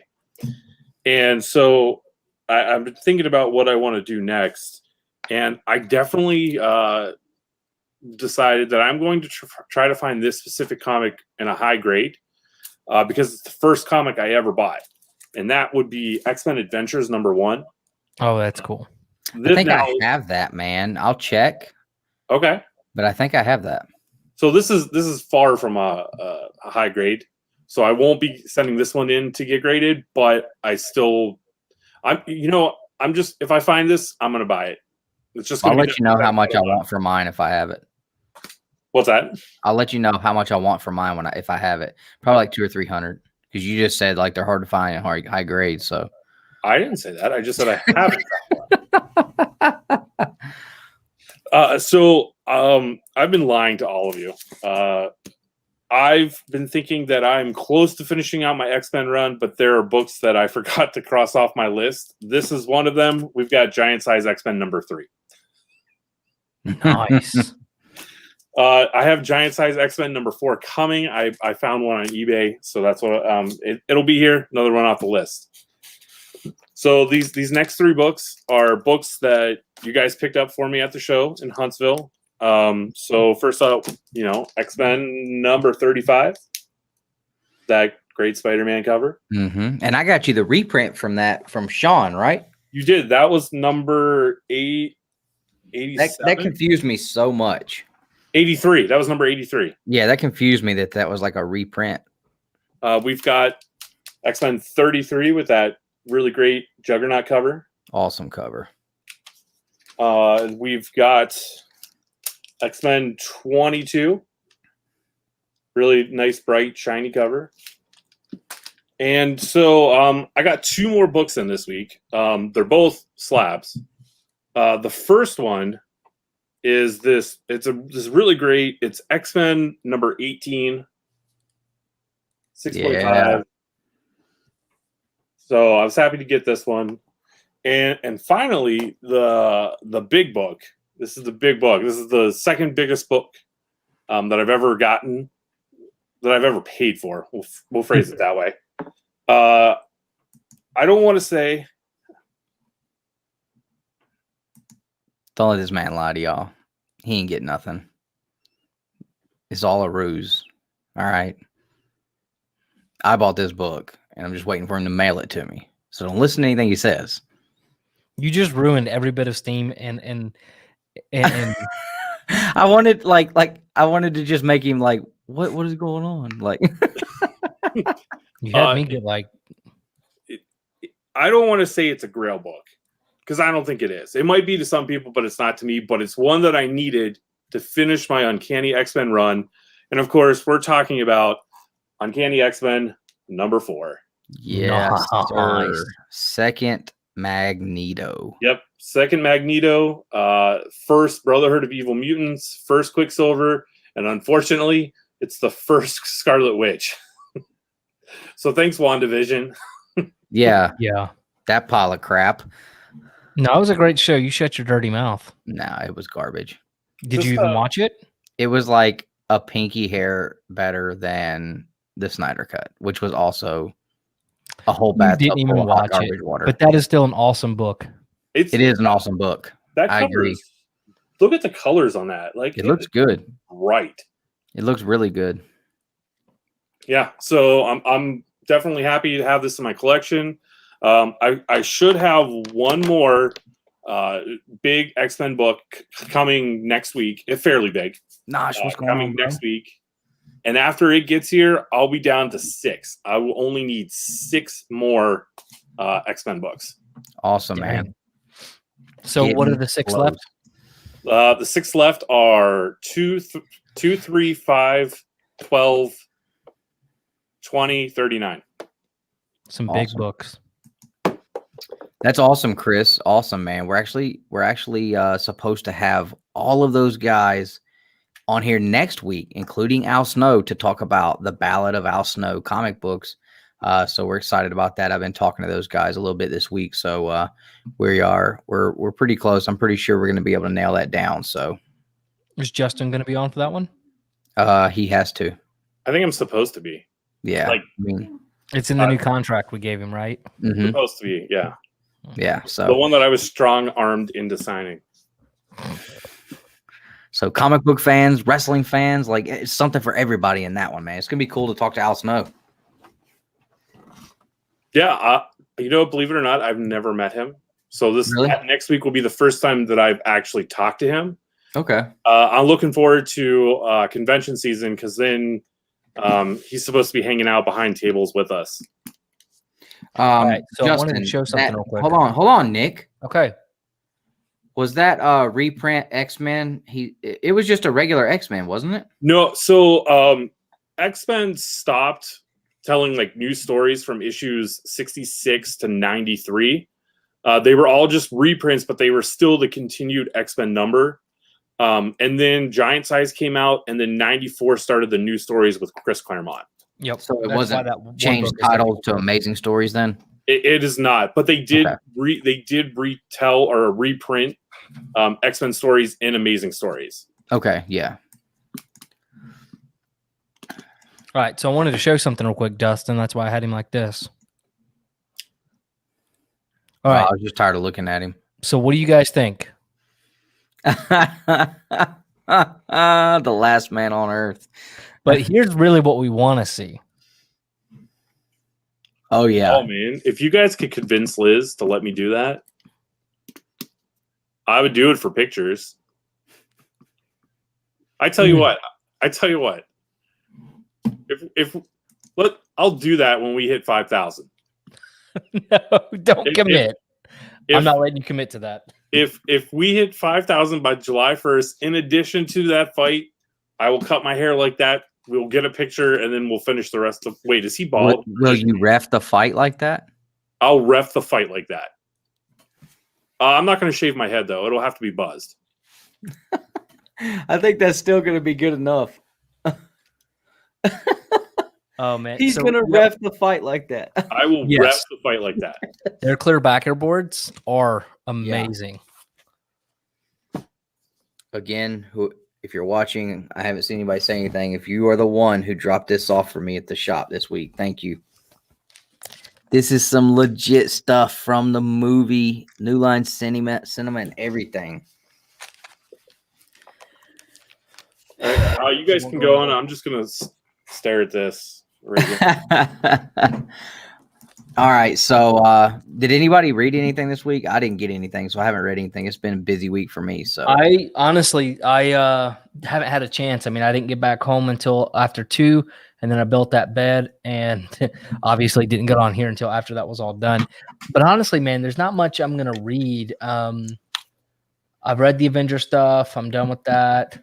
I've just been reading Walking Dead this week. I mean, but I've been reading Spawn. I'm an issue behind on The Walking Dead, but Yeah, I've just been I've been reading Spawn. Oh, I started Spider-Man Life Stories by Chip Ooh. Zdarsky.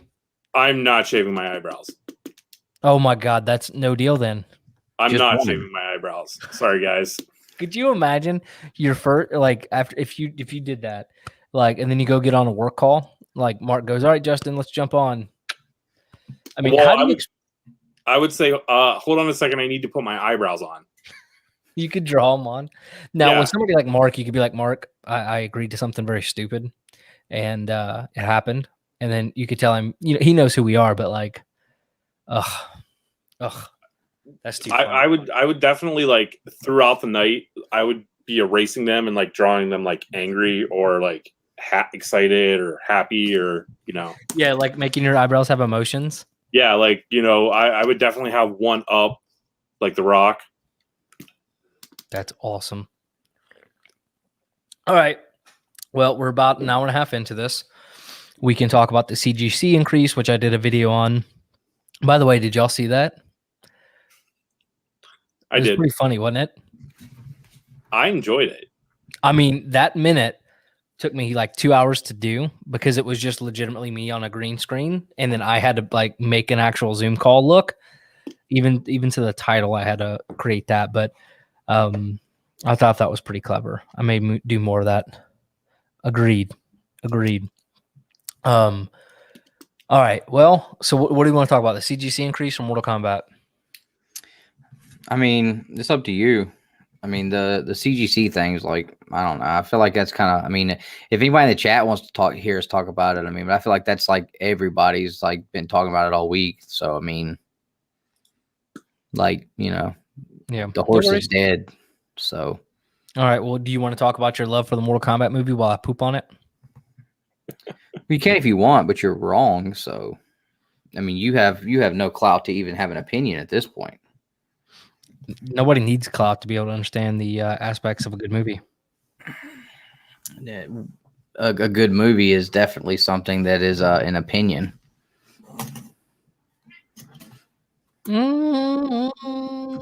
Don't even start. It's all opinion. That's right. So the fact you think it's good is an opinion too. It's subjective. That's right. You know what though? But it's a fact that the Snyder Cut sucked a whole mustard covered rat's behind. What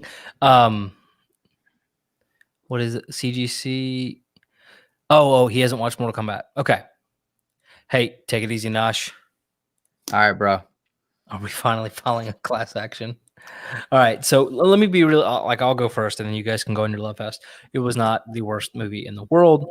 I will tell you, I've already watched it twice. Me too. I've watched it twice. I watched it Friday on my big 70-inch 4K with the surround sound because I was honestly, genuinely very excited. This, even though I'm not the world's biggest fan, this does have a lot of nostalgia for me because Dustin and I grew up playing this. I remember as a kid playing Mortal Kombat. I remember on our birthdays, we actually, I don't know why specifically, but I remember renting a video game and we played Mortal Kombat, a console. Dustin, remember one of my birthdays or your birthdays? Yeah, the Nintendo 64. We rented the console and didn't have Mortal Kombat and Pokemon Battle. I don't think it was Mortal Kombat. We never. No, we had Mortal Kombat on Sega Genesis and Super Nintendo. But regardless, it was very nice. Mortal Kombat is a very nostalgic thing for us, for me. I mean, I remember that's really the only times we ever bonded. And then we would get mad because just like in the movie, that low spin kick over. Is that the only move you know? Dude, when I saw that, that brought back so many memories because we would, even as adults, when we bought the games, every time a game comes out, how many consoles have I gone out and bought? I mean, I've had 4 PlayStation 4s myself. I mean, yeah, I mean, the day Mortal Kombat 10 drops, I go and spend $500 on an Xbox and 2 controllers so we could play it. We beat it that whole night, and then that thing sat for however long. PlayStation 4, I did the same thing with Mortal Kombat 11. Went and bought that. Almost bought the freaking Pro version so we could play it in 4K. Storyline kind of sucked on that one. But, I remember playing the role-playing game. The Shaolin Monks, Armageddon, Deadly Alliance. those were the best ones. So for Yeah. me, like, even though like I'm not a huge like it's the greatest thing in the world, no, but it is very nostalgic. So I was excited about it. So I popped it on the 70-inch and had the surround sound going.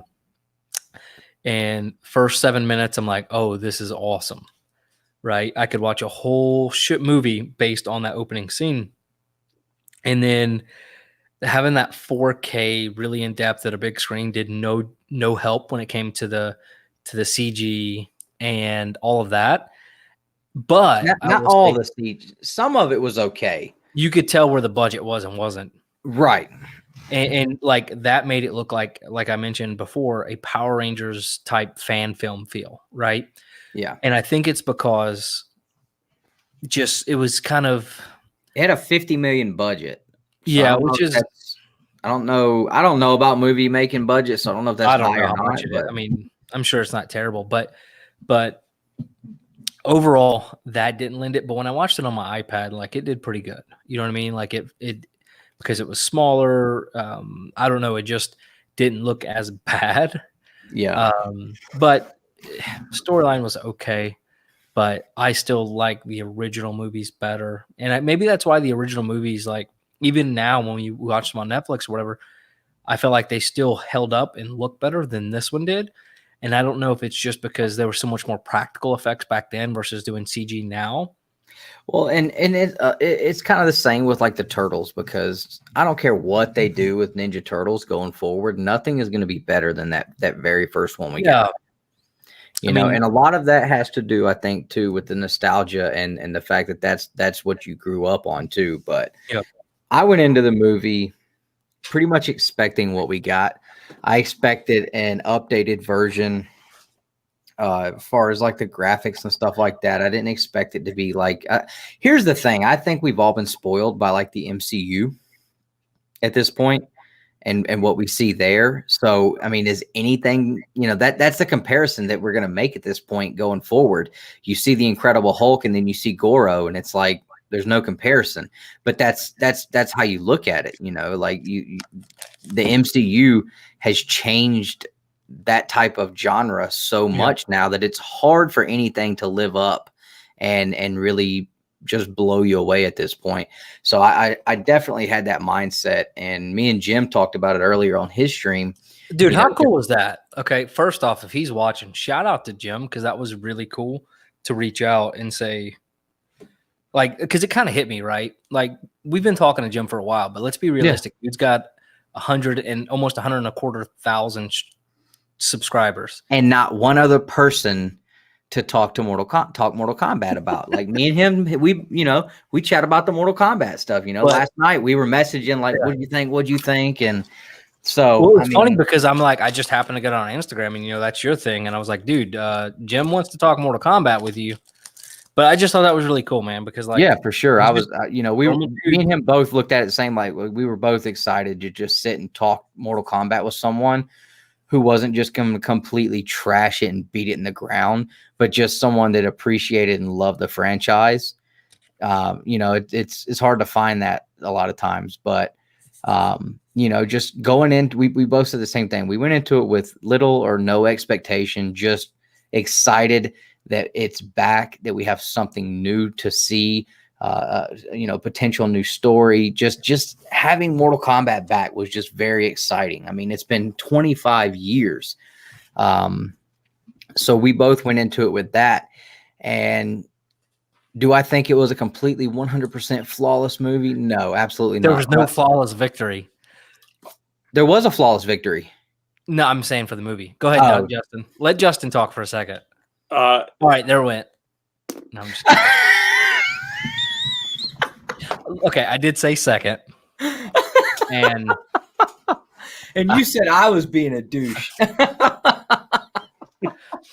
I'm going to stop.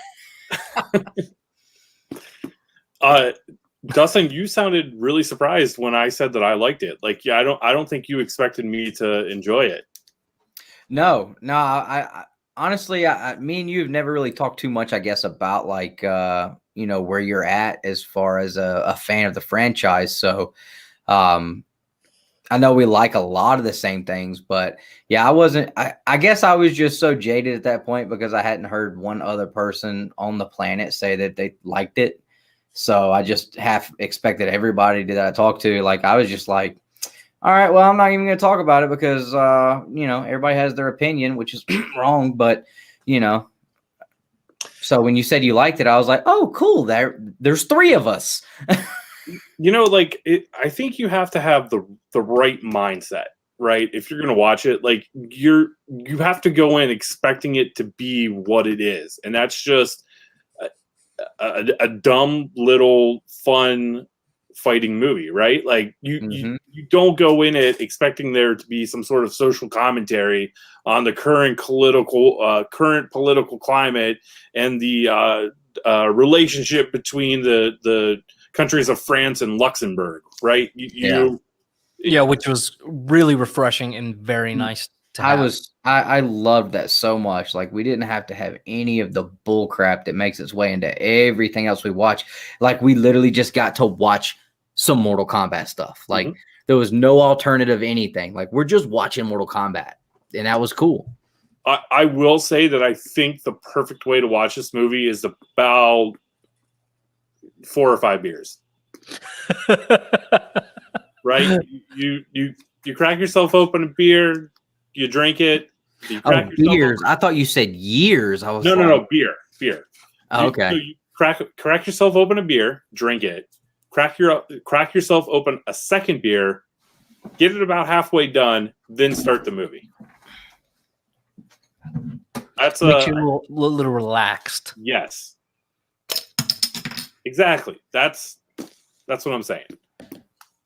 I mean, I thought we were all doing that. Sorry. I'm drinking seltzer water with with real squeezed fruit made with brewed tea and lemon. That's what I'm drinking. So, well, I'm not getting a shot, so I was thinking if I had enough of these, maybe it would have the same effect. I think you have to drink river water. Oh. Well, I'm not above that either, so. But no, I mean, like you said, there was a lot of fan service. Here's my thing. I've never seen the movie, but if Sharknado can sounds like the stupidest thing I've ever heard in my life. If that can be some kind of cult film following, like this is what this is, like a cult film following. And if you're not about it, then you know what? This wasn't for you anyway. So get you some of that. They made this movie for me, not you.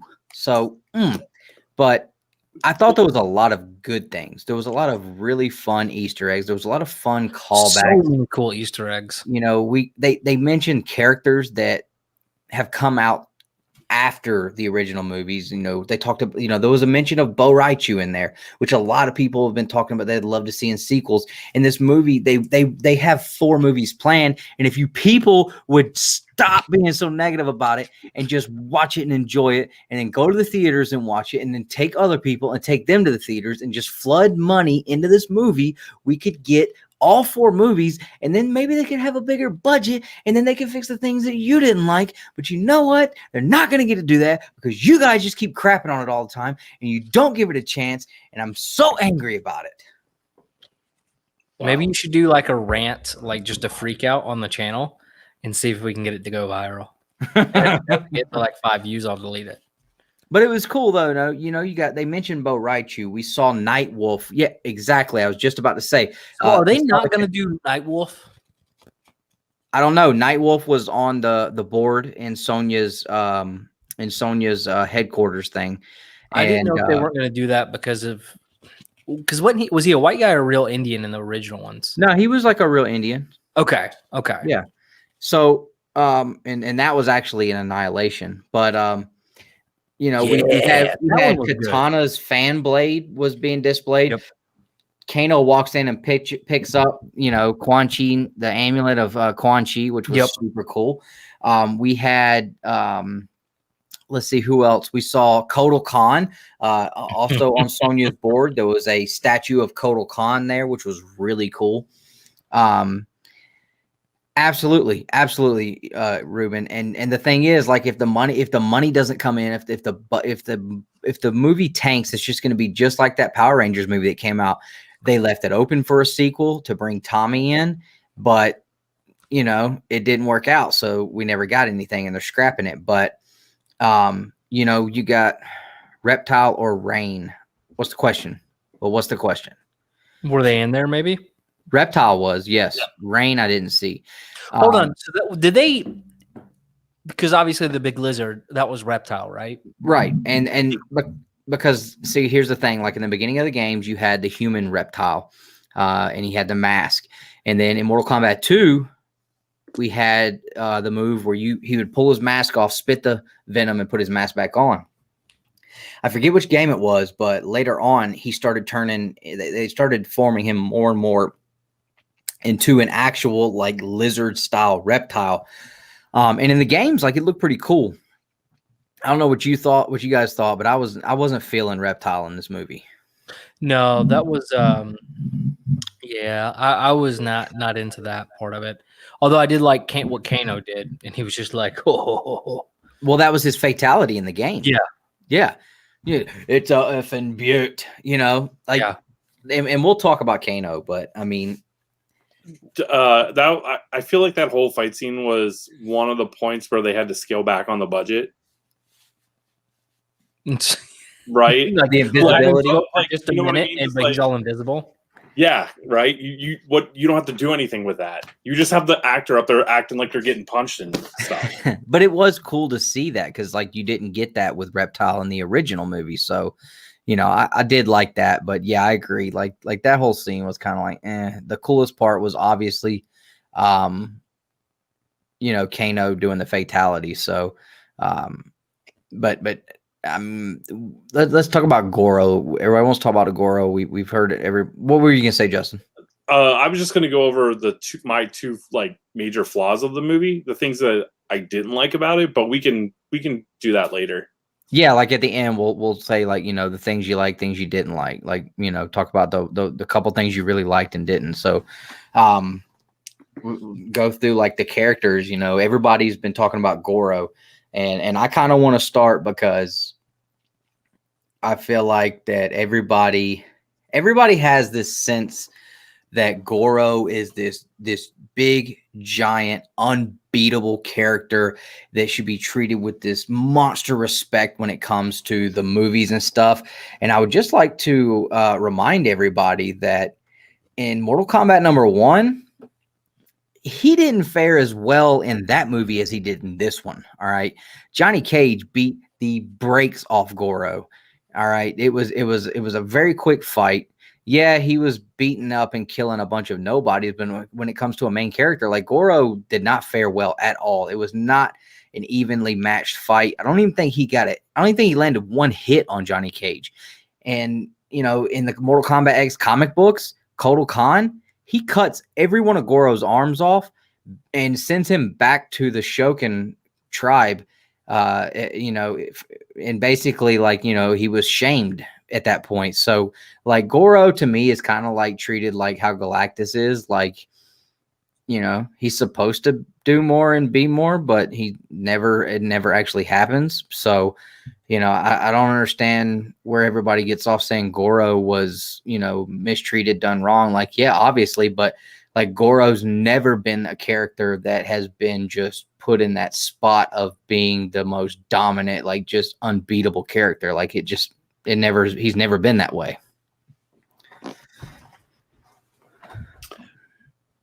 I guess that kind of threw me off too a little bit. So talk about the article we read. So the reason why that they did that, and I don't really know. I'm not a real big fan of this director anyway, but he wanted to tell a different story that hasn't been told before. And in his mind, the only way to do that was to bring in a new character. So it was pretty much off the rip. Johnny was not going to be in this movie, but he did say that Johnny exists in this universe. So, which we saw at the end. But, I was not a fan of Cole at all. I thought that I thought his power he got at the end I thought that was pretty, like, that was honestly silly. Yeah, I mean, he was literally the most vanilla, generic character in there. I didn't think his acting was good at all. I wasn't a fan of him at all. Yeah, in the games, like Goro in the games is one thing, but like if we're talking about the movies, like, you know, Goro ain't never really done well. And in the comics as well, if you go back to the Blood and Thunder series, like Goro straight gets banished and beat down and then comes back and then he gets beat down again. Like, you know, in the games, like, yeah, but, you know, depending on who you're using, like you could just slap Goro around too. So, I mean, I don't know. I think Goro's a character that people kind of hold in a higher regard than he's ever used. Just like I said with Galactus. I mean, Galactus is constantly like getting punked out, and he shouldn't be, but it happens all the time. But yeah, I wasn't a fan of Cole Young either. But what were you getting into, Justin? About what I didn't like, or I don't even remember anymore. What were you guys' thoughts on like the characters themselves, like as far as like how they were the character design, the actor, how they portrayed the characters? Was there any that stood out? I mean, absolutely. This one of the things I didn't like about the movie was the fact that this movie made me like Kano, even though that I you're not supposed to, right? Yeah. Yeah, kind of. Yeah. Right. Like I think we all agree he was the star of the show. I'm really upset that they made me like him. I'm not upset, man, because honestly, if you think back to the original movie, like he was very likable in that one too. Like he just I mean, to me anyway, like, I don't know. I've always thought like the character was cool. So, but yeah, absolutely. I agree with you. Like there's no way you can watch this movie and him not be your absolute favorite character in the movie. Yeah. I don't know. Like there was more to like than dislike in this movie. You know what I mean? Like, I feel like you have to go into it really thinking like, I'm not going to like this movie just because of what this movie is. Like you don't like it before you even go and see it. Right. Absolutely. And I think that there was a lot of people that I think there's a lot of people out there that always look at Mortal Kombat and I know it because anytime I bring it up, you know, there's always more than one person that's just like, man, those movies are trash or those comic books are trash, but now y'all trying to buy them. I see everybody out here buying them now. But yeah, I mean, everybody always has their you know, their already, you know, preconceptions about it. But it's always been too, like I bet those folks are Street Fighter fans too, because it's like that's always been a thing too. Like you can't be a fan of both. Like Street Fighter is trash. I'm gonna tell you right now, there ain't nothing good about Street Fighter. I don't like none of that, and that's just always been a thing. Like there's been there's a lot of people that do like both, but there's also always been like that kind of like, you know, a little bit of beef between the two fandoms on which is better. But yeah, I think people that didn't like it, they're just really reading into it too much. I mean, obviously there was some stuff in there that was really bad, but there was a lot of stuff that was really good, and it was a really fun movie. It was really fun. I just enjoyed watching it. I enjoyed seeing all the different. What's up, Flash? I enjoyed seeing the different characters, you know, doing moves that we play on the video games. You know, the Sub-Zero flipping backwards and leaving the ice decoy out and then throwing the ice wall and throwing him into it. You know, that was super cool to see that. I loved how Sub-Zero was treated as an absolute, I mean, he was the big bad here. I mean, and that's never happened before. Like Sub-Zero's never been portrayed in that light before. He's always been, yeah, him and Scorpion are like flagship characters, but you've never seen Sub-Zero really put in that light before. And it was really cool. And the guy that played him did a great job. You know, one of the things I did really enjoy about it was the way that they worked in not only just fatalities, but we also had a beastality in there. Mm-hmm. With Liu Kang? Yeah. Yeah, absolutely. Yeah, I mean, you had, I mean, look at the fight between Jax and Sub-Zero when he freaking rips his arms off. I mean, oh my God, that was like one of the best scenes. Like that fight between the two of them was an awesome fight. And I love the way Sub-Zero, like he snaps his arms off and he just gives him that, like you ain't ish, bro. Like, you ain't even close to being on this level. But when Jax woke up with those sorry ass arms, I was like, oh my God, are y'all kidding me? Like, this is the best y'all could do? These are not Jax's arms. The little baby arms were freaking me out, kind of like Deadpool. Mm-hmm. His legs are growing back. Yeah, for sure. But you know, he got the arms later on, and once the arms got unlocked, I was like, boom, there it is. Now, I did agree with Panda when he was fighting Reiko, who was trash. They should not have used Reiko. Like, there's so many characters in this franchise, and you choose that guy. Like, no. Nathan Jones, one, they should have waited to use him and just put him as Shao Kahn, not the guy that wants to be Shao Kahn, because that's all Reiko is. He's literally a Shao Kahn fanboy. Excuse me. But when Jackson him fought at the pit 2 from Mortal Kombat 2, and we didn't get the uppercut into the pit on the spikes, big missed opportunity. But like me and Jim were talking about, like, the fact that they don't have John Tobias working with these films is definitely hurting them badly, because John Tobias is the mind behind the greatest parts of this franchise, and there's so much in there that I think he would have just absolutely said, nope, not happening. Let's do this instead. And it could have been a whole lot better, but you know, that's probably never going to happen. Probably, a better chance of Peter Laird coming back to Turtles full time and having his hand and everything there. But I did like the fact that we got the throwback to Ed Boon and John Tobias whenever they were talking about Cole, won the title from Eddie Boone or Eddie Tobias. So I caught that immediately. And the fact that they called him the human punching bag and then he gets that armor, I'm like, oh, okay. Like, yeah, this is what this is. But I think my favorite designed character was Cabal, hands down. I thought the CG with Cabal was fantastic, showing his transport, his speed back and forth that he does. The voice box that they gave him, the whole design of the character, I thought Cabal was absolutely fantastic. Wait, you liked his voice? I loved it. You didn't like it? I hated that part. Like, hold on, let me make sure we're talking about the same guy, because I'm not as up onto the Mortal Kombat as Cabal. you guys. He's the guy with the iron lung and he has the hooks. Yeah. His voice was actually taking me out of it. Like, it, like, every time he talked and it was coming from him, I'm like, that does not match up. Like, I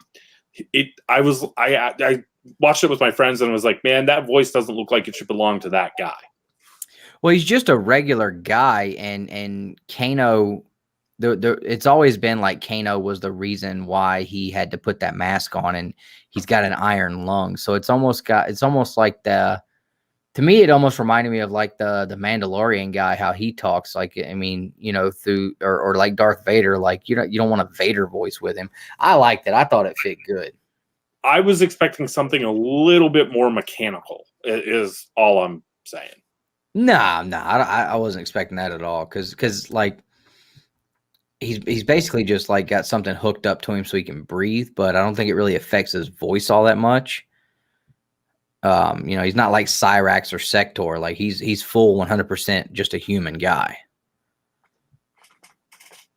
So I mean, even in the games, like the ones where he's talked, like he didn't have any kind of, mechanical side voice or anything. Talking about Aaron Black. No, he wasn't in here. No. Let's see. Yeah. That's what I say. Like in the video games, Cabal, he didn't have any kind of weird voice or anything. Yeah, I'm hoping we get to see them in the next one. We got to see them. We did get to see them in Mortal Kombat, Annihilation, and a couple of other things too. So, but yeah, there was a lot of cool nods and throwbacks. I thought Shang Tsung was definitely I think they did a good job with him. I know there were people that were like, "Oh, yeah, it's just the guy from Batman." Like, but it looked cool though. Like he fit the part. He looked the part. I mean, I didn't have a problem with it. I liked the way they did his eyes. I wasn't a fan of Raiden. What did you guys think about Raiden? That was honestly the most disappointing part of the whole movie for me. I am such a huge fan of Raiden. Huge fan of Raiden. But that actor, it might have just been the eyes too, but I just felt like the actor. Yeah, me and Jim agreed. The eyes, like, that was poorly done. And to me, he just didn't fit. I don't know. It's really hard to say anybody can be Raiden after the guy from the original one, not the second one, but the original one. That guy portrayed Raiden well, but they didn't want some generic white guy being Raiden. They wanted to keep everything, traditional to the Japanese and Chinese, which is fine. And everything, it's fine. But that guy didn't even seem like he was really like old enough to be Raiden. Like I don't know. But in all fairness, and I hope this comes out the right way, but like the aging doesn't look so severe, I guess, because of his ethnicity, right? So he could have been a 95, 75-year-old, but he does age a lot, because of that. So I don't know. I thought Raiden was a letdown. I felt like he carried himself though like a god. Yeah, He was very stoic. He was very emotionless. Like he showed no facial expressions whatsoever, and like I can kind of believe that to be godlike. Yeah, but I don't think that's Raiden though. Raiden's never to me seemed like he was. See, Austin, he's like 90. Yeah, and he looks younger than Nick. I don't know. It wasn't so much about the oldness to me. It was.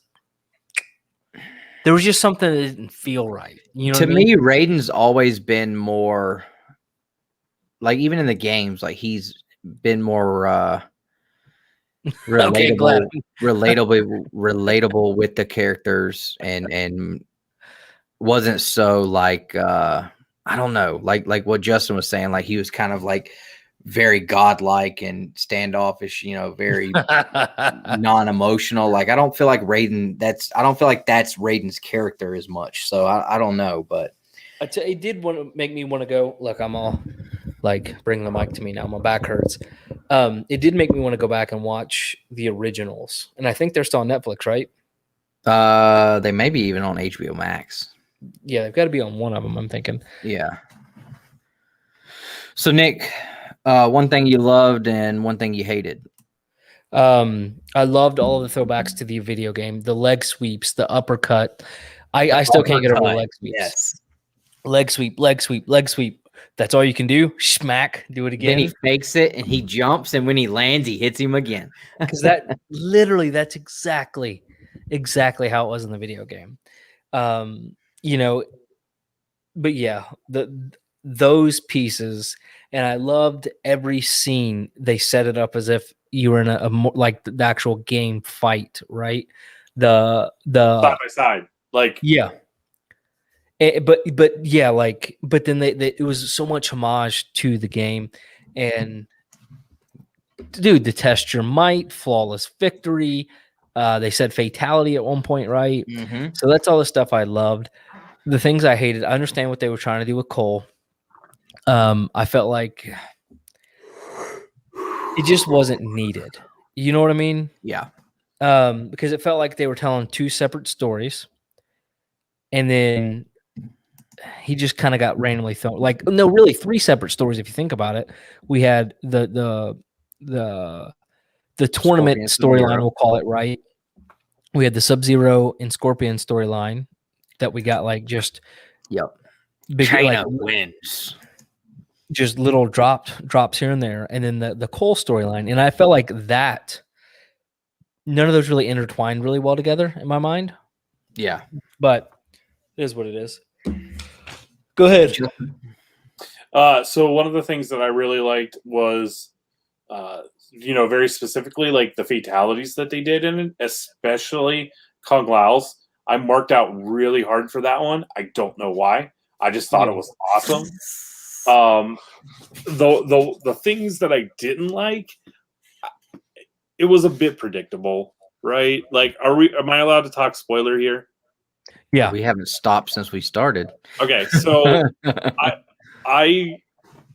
the whole storyline with Sonya not having a marking, and I immediately was like, well, I bet you guys any amount of money she's going to get her marking by doing this. And what happened? It was exactly that. So it was a little bit predictable for me, and not enough to make me not like the movie overall, but enough to make me take me out of it for a little bit at certain points. Kung Lao equals Captain Earthrealm. I did like what they finally. I feel like Kung Lao did get some justice done. Oh yeah. Mm-hmm. Yeah, and that was one of the things I was going to say as far as things I liked. Like, a lot of people I heard were getting upset because, oh, well, Liu Kang didn't get his spotlight. He's the guy. He's the hero. It's like, you have to remember, this is not this story is pre-tournament. Okay, Liu Kang does not really take that mantle until after he wins the tournament. Okay, this is before that. All right, so Kung Lao is here. He's a protege to Kung Lao before Kung Lao is killed, which they did show. But I mean, Kung Lao's in the first couple movies, he wasn't even in there, but he was referred to several times. Like, Kung Lao is one of the great characters, and one of the strongest characters to come from the Shaolin monks. So, of course, if we're gonna get Kung Lao, like, Liu Kang cannot be at that same level with him, or it doesn't make sense. The story at that point, the lore altogether starts to fall apart. So I don't think Liu Kang walked away looking like a punk at all in any sense of the word.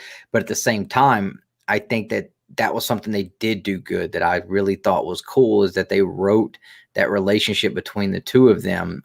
If you go back and play Shaolin monks, I mean, Liu Kang at the time was a pupil, basically. And, yes, at that point they were working together. So it wasn't so much as an apprenticeship or whatever you want to call it. But I mean, still, if Kung Lao is alive, he is the dude. Excuse me. Kung Lao is the guy. That's why he was, and Liu Kang made reference to that several times. Like, you realize this is the only guy standing between you and death, and the whole entire realm falling apart. So, to see Kung Lao get some really, really good shots in there. I loved that he was cast the way he was, because I thought the guy did a great job. And I love that they wrote Kung Lao as like, yeah, I'm the guy, but I know it. He had tremendous confidence, and almost to a cockiness. But at the same time, it's like, yeah, I might be being a little cocky, but I dare you to step up and do something about it, And the whole thing with Kano at the end, the way that he died, I think that's a great setup if they do a sequel, for him to get the machine eye, the way that he died. It was a perfect setup for him to have that metal plate with the laser eye inserted, because, of the way he went out. So, but like I've already said, I loved Cabal. I thought that was great. I thought it was cool that we finally got to see something we didn't see before, and that is Sub-Zero and Scorpion on opposing sides, because that's one of the biggest stories with this franchise, is the Lin Kuei and the Shirai Ryu. Their endless hatred for each other. So to be able to see that play out finally and on a screen was super cool. At first, I was not a fan at all of the traditional garb that they were wearing. Like, it was definitely throwing me off. But the more I watched it, like it was cool. It flowed well with the rest of it. So I was really digging it. No, Flash, like, he died, but at the same time, if you remember in the movie, if there's one thing, like Jim said earlier, if there's one thing we know about Mortal Kombat, is nobody's ever dead in Mortal Kombat. Like, it is what it is. And then Shang Tsung even said, death is just another realm. So think about Teenage Mutant Ninja Turtles issue #1. They killed Shredder at the end of that issue. They didn't know that the Turtles was going to do what it did. So they wrote the issue to be a standalone. This movie, if they just leave everybody alive and nobody dies, nothing happens, and then nobody likes it, and the prequels don't, or the sequels don't happen, then You know, it's like, what's the point? So I think it's easier to bring them back and than to have just left everybody alive. So I did not like Shang Tsung, by the way. That was another piece. I didn't like his actor. really, I thought Yeah. the guy was good. Oh, real quick, I loved when Kano called Kung Lao Top Knot. I almost flipped out of the chair laughing. And also, whenever they first meet Liu Kang in the desert, and Liu Kang comes up and puts his hand on his shoulder, and Kano's like, "The," it's like the F touching me. Well, I just figured out how to download a ROM and play Mortal Kombat Deception on my Mac, so I'll probably be doing that for a while. Awesome. I wonder if why I didn't can you like Shang Tsung's? Why didn't you like him? I just didn't care for the way he was portrayed. I didn't like his voice. Well, if you're trying to compare him to like the original movie Shang Tsung, like that's Shang Tsung in like two different lights. Like there's been so many different portrayals of Shang Tsung. Like you can go all the way back to where he was literally like, if I had the book close by, like old decrepit looking guy with this long skinny gray beard and these long skinny gray mustache. But then you have the Shang Tsung from the original movies where that guy's got a physical prowess about him. Like he stands in front of you. It's like, all right, this guy might kick my ass. Dude, you're not getting that from this guy, but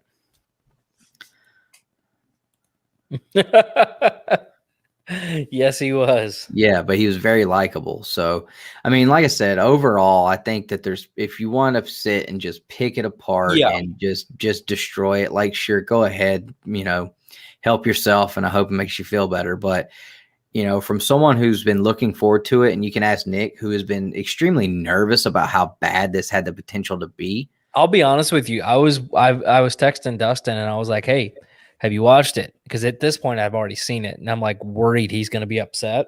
And then I'm going to have to edit or post some video of him freaking out. Yeah, because I did a full reaction video, Perry style, guys, so like my first time watching it was through a StreamYard, well, not a StreamYard screen, but I was streaming it on StreamYard while I was recording myself watching it, so I didn't get like the full effect. But after watching the previews, I was a little nervous with how I was going to feel about it for sure. And, just knowing how Mortal Kombat movies and film and stuff has been over time. Like I was a little nervous that it would either be too much or not enough, or I don't know. But I think that it could have been a hell of a lot worse.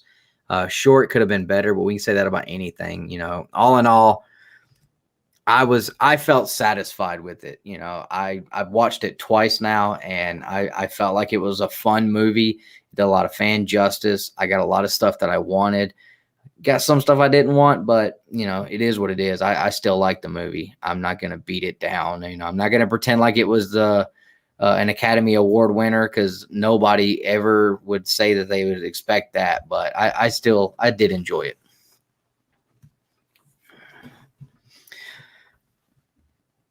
So we want to move on to top picks.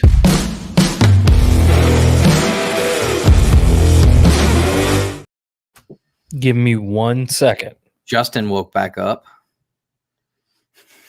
Sorry, I've been reading the Wikipedia plot synopsis of each game. Oh, okay. Right on. I can get a better feel for the storyline of the entire franchise. Oh, right on. So that's what I was doing. Well, that's cool, because like I said, a lot of people don't know, half of the stuff in it, like with the storylines and like the lore of it and character. This stuff goes so deep. Like a lot of people don't even realize. Like I was talking to Jim about that earlier. Like Jim is like 10 times more knowledgeable than I am on this. Like that dude, he even said it. Like he has an unhealthy amount of knowledge on this, and this stuff runs so deep and way out there. I mean, there's stuff that I was just like, what? I didn't know this and I didn't know that. Like I didn't remember Natara at first. Like I had to go back and look, and I was like, oh yeah, like she was trash. Why did they put her in the movie? Like it's fan service. But people were like, oh cool, it's Natara. And they're like, oh wow, like that was just stupid. She sucks. They should have used somebody else. But I hope that we get like a Kintaro or a Motaro. That would be really cool. I'd be really excited about that. Yeah, I see. That would be cool, but there's so much more story to tell. So much more story to tell if people would just jump on the bandwagon. Nick's not here. Quit shitting on the movie, making people not even want to watch it. Like, there's so much to come, and we're not going to get to see it. I don't think. I really just, I'm thinking we're just not going to get it, and that breaks my friggin' heart because the way that they ended that, man. Oh my gosh, the way that they ended it, I was just, I popped hard when I saw it, man. All I had to see was that the one little part, the little square right there in his waist, and I was like, "Ooh, I knew it." The belt buckle. Why don't I even remember this? Oh, it's because I was drinking when I was watching it. Oh, okay. When he said, "I'm going to Hollywood," and he's like, "What's in Hollywood?" It Gotcha. pans over to a poster. Got it. Yeah. Yeah. It's one of us. Google gobble, one of us. We accept them, one of us. Google gobble, one of us. We accept them, one of us. Google gobble. We were waiting on you to get back. Thank you so much for joining the look. I can't do this. I can't talk anymore. Thank you, James Sovic, for joining the channel. And you get a chance to be entered in for this. I know we do the Roblox giveaway, but I was like, well, you know what? Maybe we should do something for everybody else. And then I'm going to need your address so I can send you a sticker pack. You the man. Thank you very much. We did notice. I seen everybody telling me to pay attention. I noticed, but I was waiting for Nick to get back. I was waiting for Nick to get back so we could do it together. Justin even sent me a message in the private chat, so I was just waiting for Nick. It's a group thing. That's our favorite thing to do. And not only did he join the channel, but he joined at the golden age. So trying to get that bro box. Yeah, and we're just a few away. Instagram. Hit us up on Instagram. I'll get. I have this new virtual address book, so I was gonna say message us, and that way he can get. I can add you to the members only Instagram group, and then you can message Nick, and he can put you in the email book. Actually, that would be really good. I've seen that. A lot of people have been making a push for that. It would be really cool. Did you know where the nut punch comes from? Was it that Big Trouble Little China movie? Yeah. Is that the movie with what is it? Van Damme and Bruce Lee, where he drops and nut punches somebody? That's not Bruce Lee. No, but it was Van Damme that did it. Well, you know, Johnny Cage is literally is Van Damme. Like they wanted Van Damme to play him because that's who he was made after, basically. Yeah. So, anyways, I'll be right back. Don't Google nut punch on Google. That's not a good idea. Do it. I'll be right back. Where's you going? By the way, did you see this book I picked up this week? Jesus, you should tell us more about it. Go ahead. I picked up this book this week. What's in the book? I got it. I'm excited. I just keep looking at it because it looks so nice. So are you more happy about that book or the fact that you bought an X-Men 1 before it blew up for literally a quarter of what it's going for now? Oh no, I'm definitely more excited about the X-Men 1 because if I wouldn't have bought it last year, I wouldn't be buying it this year. Like that book is now unobtainable. Ridiculous. Yeah.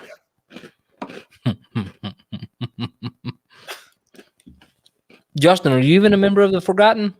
No. I didn't even know there was a private chat. Apparently we don't either because it's called the Forgotten because Dustin never gets on there and checks it. So Bloodsport is I believe Bloodsport is where he does the nut punch. Yeah. Here we go. Yeah, it is. It is Van Damme, guys. I'm walking you through the origin of the nut punch. So here we go. Let's share the screen. You guys are welcome. Oh, you've already Googled it? Here we go. For your viewing pleasures, if it'll load. Oh, cool. There's an ad.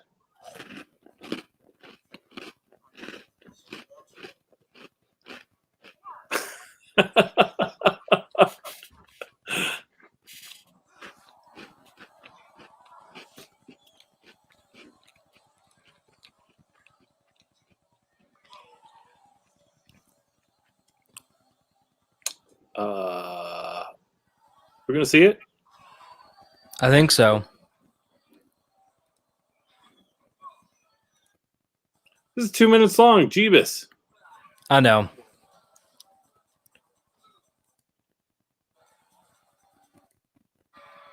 She's like, oh no, what are you gonna do?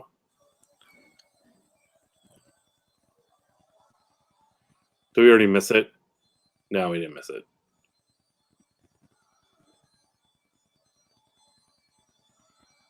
Here it is.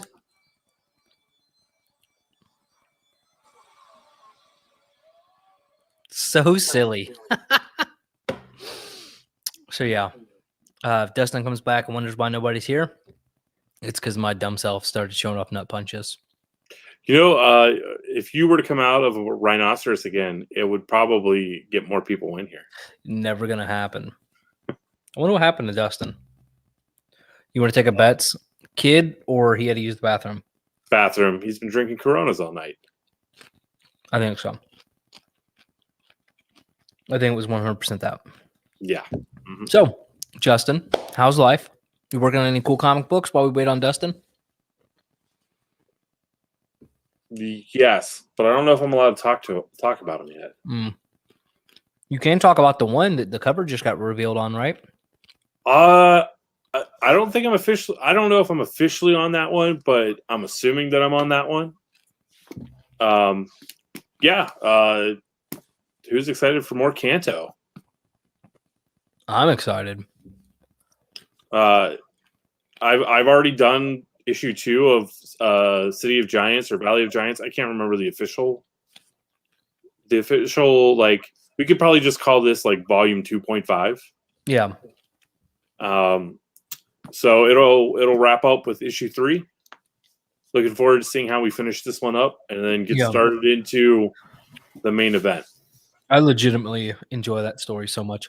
Dustin, we just showed a nut punch live on air. Hell yeah. John Claude Van Damme in Bloodsport.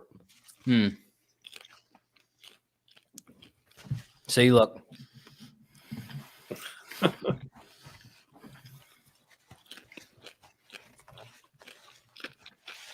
Yep. A little bit of useless trivia. Do you know why Jean-Claude Van Damme decided not to play Johnny Cage in Mortal Kombat, even though he had already agreed to it? Is that anything what Dan said? Yeah. Thanks, Dan. Appreciate that. He made the wrong choice because that movie tanked. That it did. There was a really cool show about that, the Games That Made Us or something like that on Netflix. Oh, yeah? Yep. All right. Let's do the top picks because I want to go and try to illegally download ROM. I was upset that we didn't get any friendships. I'm not going to lie. Yeah, we talked about that earlier, too. Like, I need to see the birthday cake. Put that on a shirt. No, Shang Tsung with the rainbow. Bing! There was a disco ball, too, wasn't there? Mm-hmm. Yeah. All right.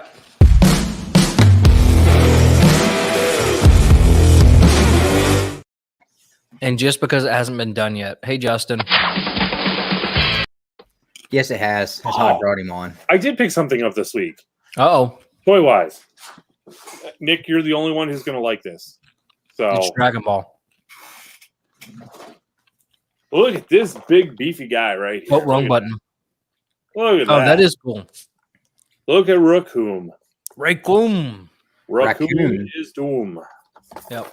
Yeah. I love Dragon Ball. I'm actually thinking I'm gonna start reading the manga after I'm done with Berserk, catching up on Berserk. Like, are you going to start with Dragon Ball or just start at Dragon Ball Z? Probably Super. Yeah, I want to read Super too. I just can't decide if I want to start at the beginning of Super or start. I'm gonna start at the beginning, even though Okay. I watched all the show, because I heard the manga's pretty good. I want to know what happens after the tournament of whatever power or whatever it's called. So yeah, for sure. Send me what app you're talking about, man. I'm very intrigued. IG it. And What no, if you I don't only wanna read promote manga? ROM usage on old PS2 games because I already bought a copy years ago. So technically I already supported the creator. Does that work? Does that work right? Oh yeah, the Shonen Jump app. I think I have it on my No way. Fun fact, most popular comic book in the world right now. Do y'all know what it is? Is it Attack on Titan? No, it's the Deadpool manga. There's a Deadpool manga? Yep, and it's free to read. Yeah, Shonen Jump. Got all kinds of there's all kinds of stuff on here that you can read for free without paying for a subscription too. So Bro, it's almost like we're twinsies. Justin, I didn't send you any stickers to put on your iPad. My bad. Oh yeah, I don't. There's no stickers. I'll have to get you some stickers to go on your iPad. All right. Hey, and James, now you get all the cool emojis like the thumbs ups and stuff in there. All right. Let's do this. Justin, go over the rules. So we're picking our top 10 Mortal Kombat characters because I wanted to make sure that things didn't get out of hand and someone picked like the Joker or the Terminator because technically they appeared in the video game. I think in Mortal Kombat 11, we made the rules that they had to be like a core character. And see, I thought you were asking me that because you wanted to use them. No, I thought for sure, like I may have put one on there at like number 10 just to mess with everybody. Kenny, you're the man. But I was trying to prevent you from getting mad at Nick and dissolving the channel altogether. All right, so anybody have honorable mentions? Yeah, I do not. I do. Who wants to go first? You go ahead with your honorable mentions. All right, hold on. I'm telling. Hey, Kenny, drop your Give me a second. I'm gonna make you a moderator, and then I want you to drop a link to your Kickstarter, please, sir. Meat. All right. Oh, he is a moderator. Cool. Drop a link to your Kickstarter, please, sir. If you would. So my honorable mentions are as follows: Kung Lao, Baraka, Jax, and Goro. My honorable mentions: Cyrax, Nightwolf, Collector from Mortal Kombat 11. I just thought that character was cool as shit. Kotal Khan and Quan Chi. No, Goro. Sorry, I had Quan Chi on the list. Goro was an honorable mention for me. All right. This is where I'm going to definitely fall behind because I didn't really play Mortal Kombat after 2. It's all good. Yeah. It's all gravy. Mm-hmm. All right. Justin, you go first then. You're number 10. Okay, so even though I just said that, I looked at a bunch of characters before I made my list, and I definitely said, oh, this guy looks cool. So number 10 for me is Motaro. Is that how you say his name? Mintaro? Dustin, help me out. Motaro? Yeah, that guy.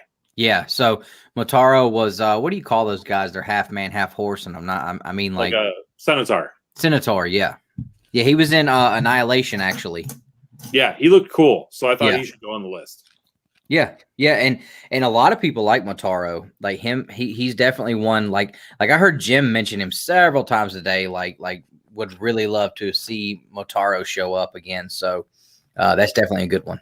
Also, I've seen that Storm collectible figure of that guy, and that thing looks impressive. Mm-hmm.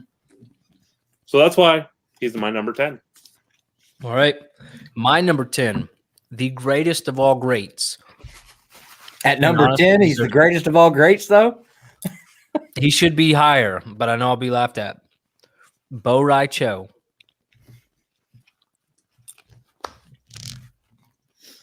That is a very loved character. Very, very loved character. Do you know who that is, Justin? No.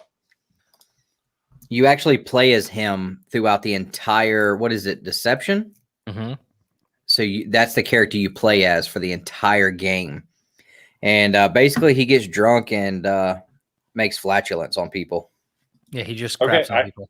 I can see why he's so popular.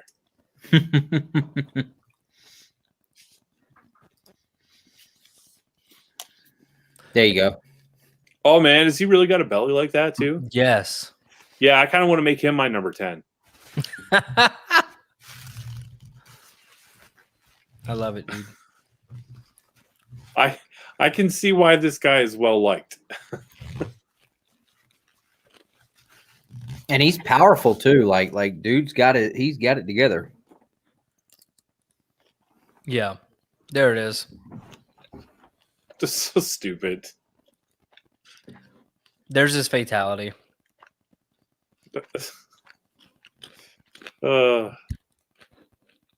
Only in Mortal Kombat, man. Mm-hmm. All right. Yeah, Drunken Fist. That's what I was trying to think of. Oh, no, Deception is Shujinko. You're right. Was Bo Raichu Cheyenne Monks then? I can't remember. I know there's one game where you play as Bo Raichu the whole time. It might have been the Shaolin monks then, because Bo Raichu was Liu Kang's teacher. Mm-hmm. No, Shujinko's teacher. Who? He taught Shujinko. I thought he also taught Liu Kang a little bit. Let's see.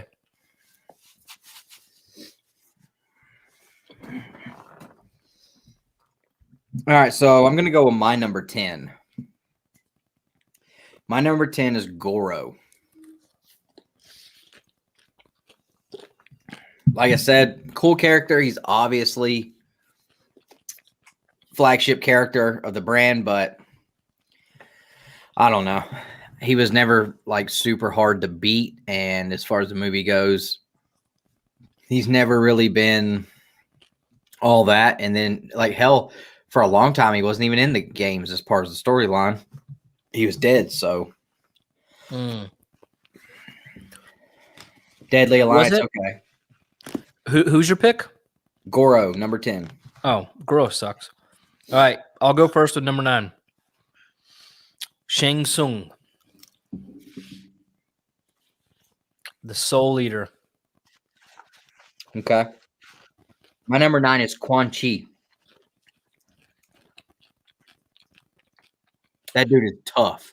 Mm-hmm. He was really cool in, if you don't know who he is, Justin, he was in that Scorpion's Revenge, the anime. Okay. Very, very big. He was an awesome big bad. My number 9 is simply based upon the movie that I just watched last night. Number 9 is Kano. He would not have even made my list if it wasn't for the movie from last night. Bro, MK 2021 Kano is number 1.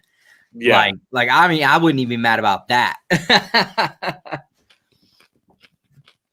Only reason why it makes my list.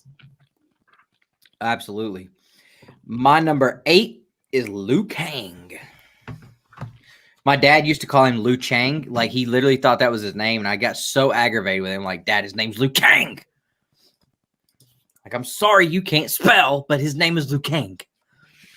That's funny. I think he probably just said it like once or twice on accident, and he saw that it bothered me, and he started acting like Nick and be like, ooh, this makes him angry. I'm going to do it all the time. All right, my number 9 is already Shang Tsung. You're number 8. What was your number 9, Justin? Kano. Dustin. My number 9. Quan Chi. Mm-hmm. And then I started at number 8, and I said number 8, Liu Kang. Wow, my number 8's Nightwolf. Them friggin' Tomahawk, son. As far as character design, he's great, but I don't know. I love the character, but he didn't really ever get a whole lot of Love, I guess. That's a great pick, Nick, because I also have Nightwolf at number 8. I'm not mad about it. I mean, this is the only character from 1 and 2 that besides Mataro, who I ever. What am I trying to say? I never played as Nightwolf. I never played as Mataro because they weren't in the games that I played. So he's on the list because I just like the character design. Yeah, 100%. He had that bow and kidding arrow. me? This is the greatest thing ever. $1.99 a month, and I can read all of these amazing. Shout out to James. You're signing up right now, aren't you? I'm about to, and I'm gonna do a video on it. You're gonna read some Dr. Stone? Is that what you're gonna for $1.99 a month, dude? I'm not doing anything else for the rest of my life. Forget comics. I'm in the manga now. All right, Justin, number 7. Number 7 for me, Reptile. I really enjoyed him in Mortal Kombat 2. I can go with that. Holy snap! Did you put the decimal point in the wrong spot? Is that right? I'm saying, like, bro. Well, he won the super chat box. We never had nothing like that before. Holy crap. Nathan, thank you so much, man. That's outstanding. Seriously, thank you. Wow. What sticker did he put up? Because we can't see it on this side.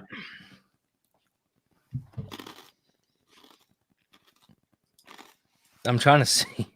That's awesome, man. Thank you so much. Beans. He's like, forget you. It's a Transformer bear. That's awesome. Wow. Thank you, Nathan. Yeah, Beans, it looks like you're not getting the super chat box again, bro. I don't know. Or maybe tonight be the night you get it. Like, could you imagine? Upset. That's what that would be. An upset. Absolutely. All right. So, Justin, who was your number 7? I'm sorry. Reptile. Reptile. That's right. Yeah, I like it. Nick? Shao Kahn. Freaking hammer on you. You know, Shao Kahn didn't even make my list at all. Are you mad he didn't, or you just don't like him? Nah, it's not that I don't like him, but it just, I don't know. My number 7 is Shang Tsung. I think Shang Tsung is a very, very vital part to this whole franchise, and the way that they've continued to change him and update and upgrade, and I like Shang Tsung.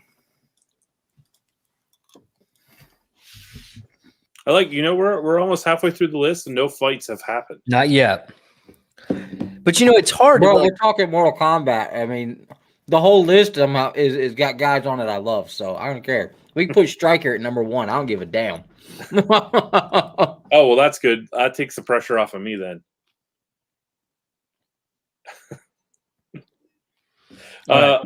Can I go for number 6? I think you should. All right. So number 6 for me. And last night only reinforced this. I have Kung Lao at number 6. I don't know why, but I marked out really hard when he did that fatality. Bro, when he teleported up through the floor, they did that so perfectly, man. That's one of the parts with CG where the money was there. Nick, number 6.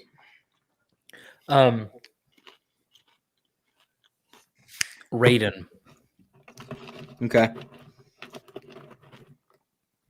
My number 6 was Johnny Cage. Johnny Cage, man. I don't know anybody that doesn't like Johnny Cage or think that he was cool. So, the only negative about Johnny Cage I can come up with is the fact that they killed him in 6 seconds in Annihilation. I feel bad that I don't even have him on my list. All right. You Who should. was your number 6? Do what? Who was Justin's number 6? Kung Lao. Okay. So I'll go first with 5. Mine was Kano. And I hate the fact he's only at number 5. But because I redid my list twice and he was originally number 2. I hated her in the last one Mortal Kombat 10, horrible storyline. Horrible storyline. Nobody cares about Special Forces storylines. Do not try to tell me Cassie Cage is the one that's going to save the world. Get the hell out of here. I'd rather Cole Young save the world. Thank you very much. I just thought it was weird. Like, I never expected Sonya and Johnny to Really?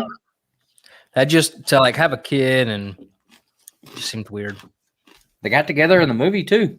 I know, but I'm just saying, like, I don't know. It just felt weird. And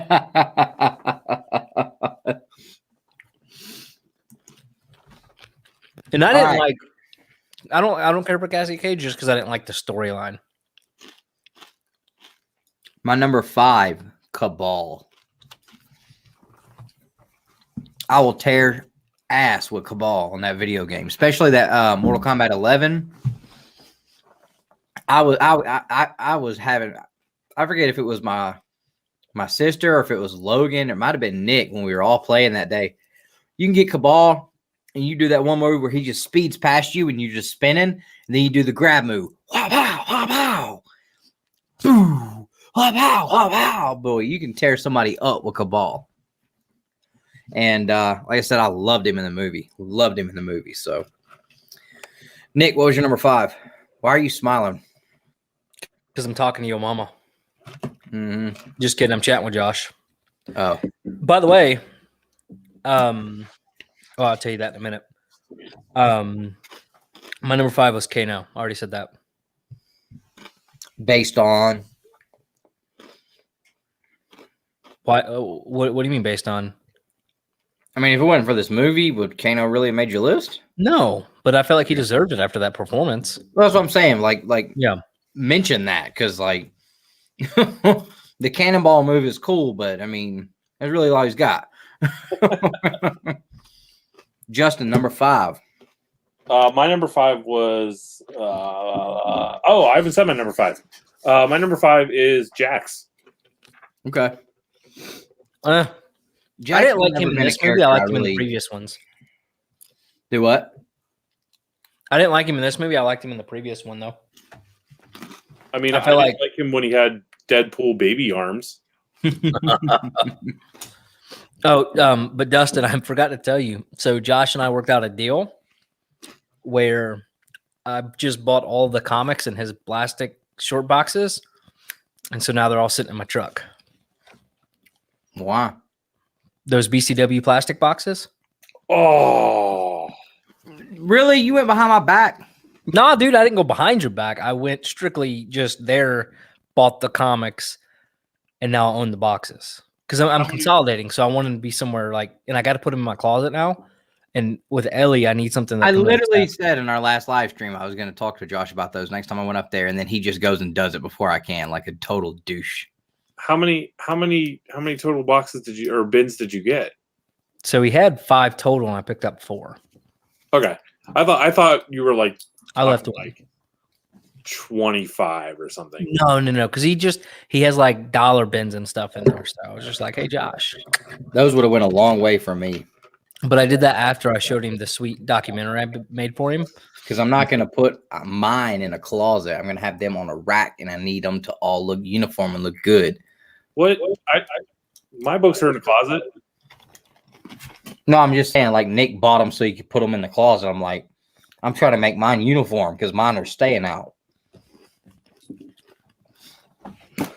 What a total douche.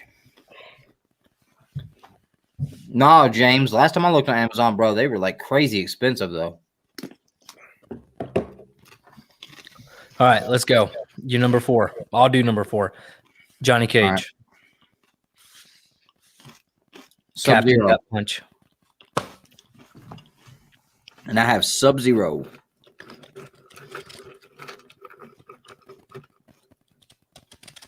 Oops. Sorry, Sub-Zero. Hawack! Hawack! Hawack! Hawack!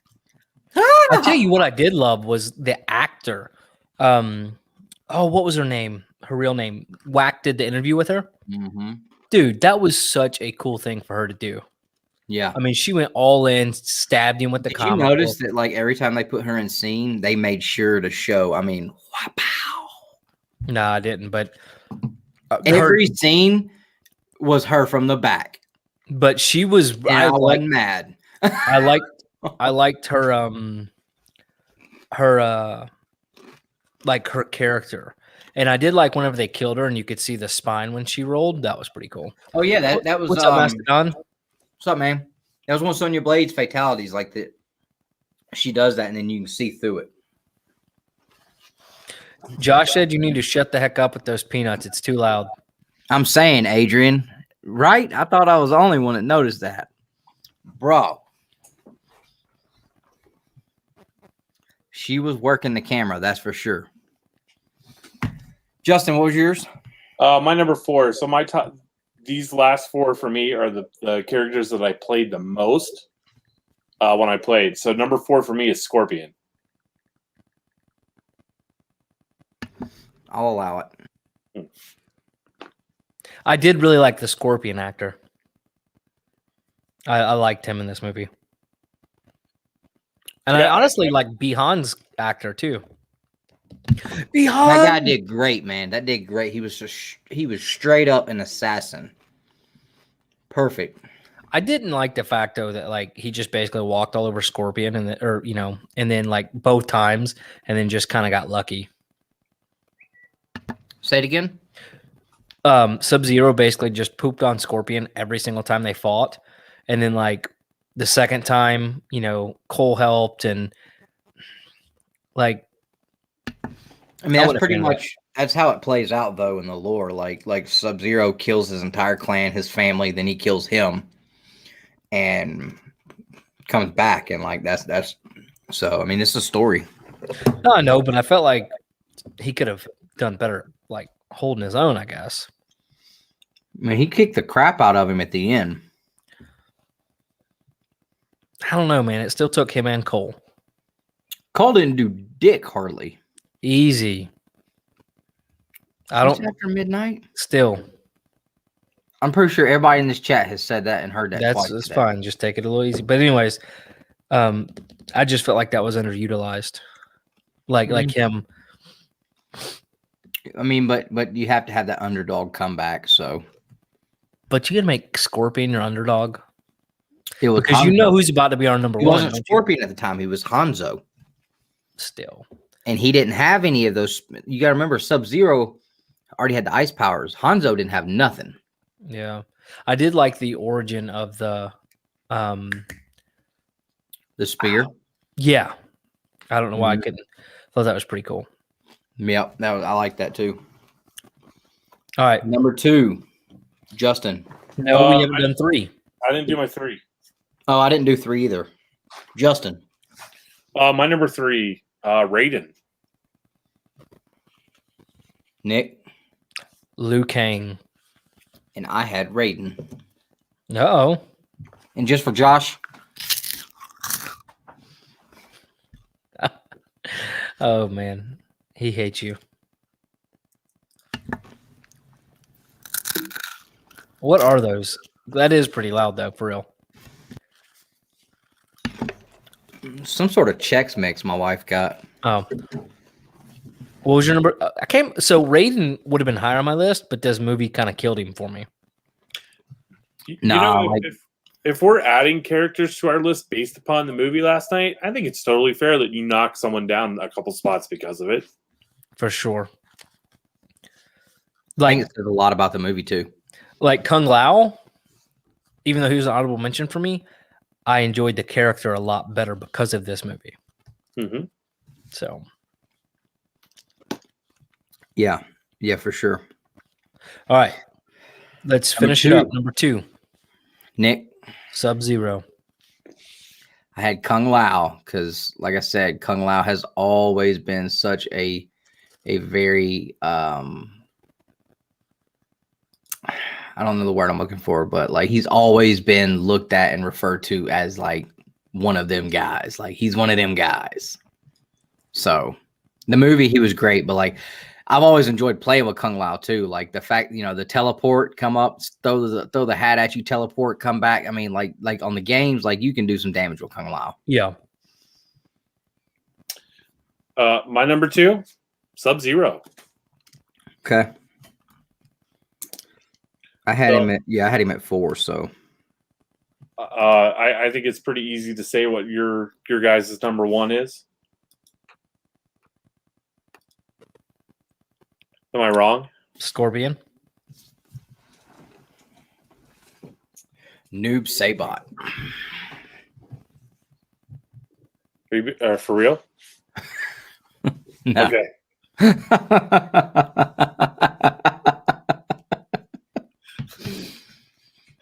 Justin's like, whoa, what the hell? Like that was not. I mean, that's like a deep cut name, so he could be serious, but come on. Yeah, like I expect you to just pick some weird stuff, right, on purpose. So I wasn't sure if that was for real or not. We are not putting meat on this list, guys. Stop it. Y'all are too wild.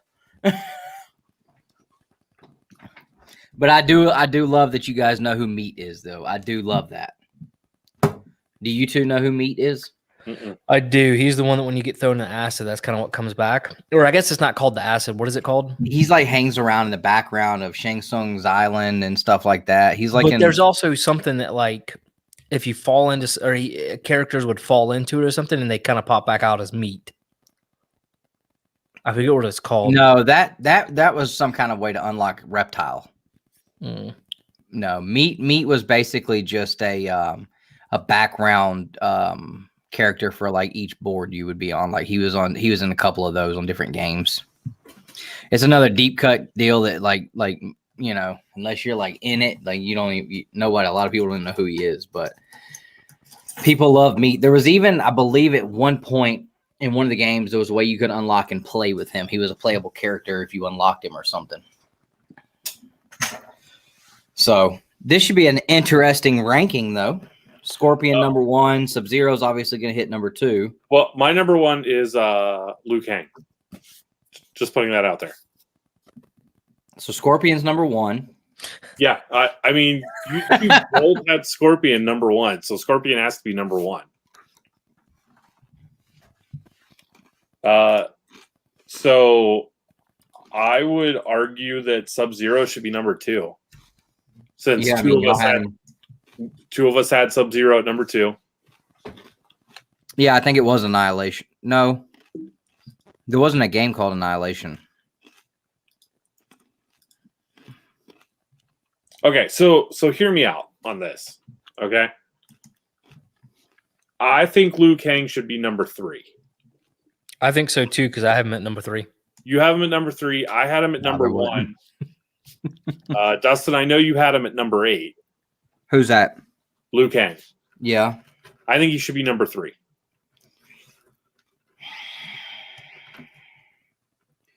You guys didn't even have Johnny Cage on your list, did you? No. He was my number 4. Oh yeah, he was. Well, I was thinking Liu Kang at 3, Raiden at 4. That's fine. Johnny at 5? Yes. Nick, you cool with that? Yeah, I won't be mad about that. Okay. So yeah, that's what I was saying. It was like a secret unlockable character on one of them, but yeah, it was. I think it was 4. Okay, so here's what we got so far for the top 5. We got Scorpion, Sub-Zero, Liu Kang, Raiden, Johnny Cage. Mm-hmm. You want to do Kung Lao at 6? Yeah. That's cool. That's where I had him. Dustin, it's the 7th spot. Who do you want at number 7? I'll give you a guess. Cabal? Mm-hmm. All right, so number 8, some guys we've got left that are on multiple lists. Kano, Shang Tsung, Nightwolf. It's got to be Kano. I'm thinking Shang Tsung. I'm fine with either. All right, rock, paper, scissors.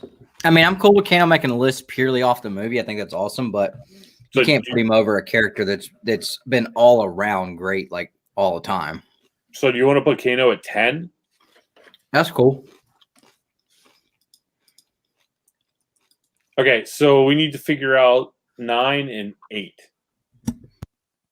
And Shang Tsung was on 2 lists. Nightwolf was on 2 lists.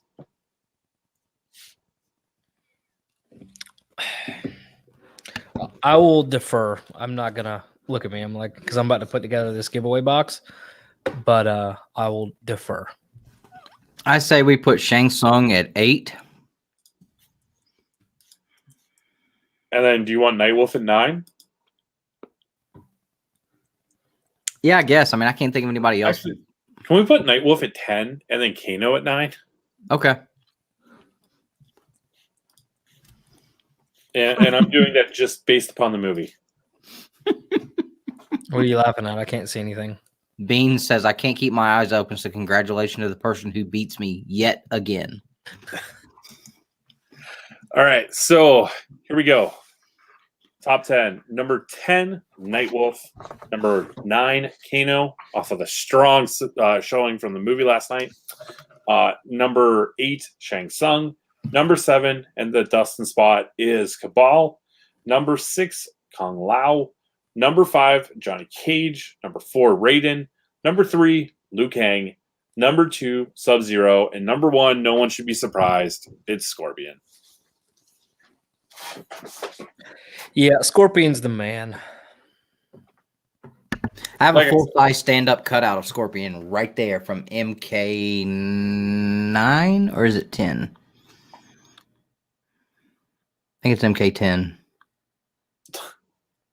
I feel like we've only had like one other top 10. We were all just like, oh yeah, it was the cover one where we were all showing off like Silver Age covers, and we were all like, oh yeah, that's a good one. Should we do a show off next week? Oh wait, you've gotten some good books in lately. I don't know if I can win that. I can't. I have one book I can show. Well, it depends on what the category is. I mean, Nick. Avengers Force. We win. It's what? I said Avengers 4. We win. Dang it. I'll just get a sketch cover and draw it. If we just did issue number 4s, like, I mean, obviously, like, we still win, but Justin would be a solid 3rd place. I mean, I could show off X-Men 4. I could show off X-Men 4. I would show off 2 X-Men 4s. I have 3 or 4 X-Men 4s. What other issue 4s could I show off that would be cool? I don't know. I have Mortal Kombat 4s. I have Street Fighter 4s. I have Jurassic Park 4s. I have... What's Iron Fist 4 look like? Not as good as Iron Fist 14. I've got that one too. You really have that? Yeah, but it's only like a 4.5. I got an 8.5, son. That Joker hitting $1,000 now. Boom! I would sell that thing so fast and so hard Hell right now. no. Iron Fist 4 cover doesn't look that great. You know who we haven't seen tonight is Josh and Nosh. They were here for a minute. I seen Dewey pop in. Oh, Wolverine 4. I think I've got... Do I have a Wolverine 4?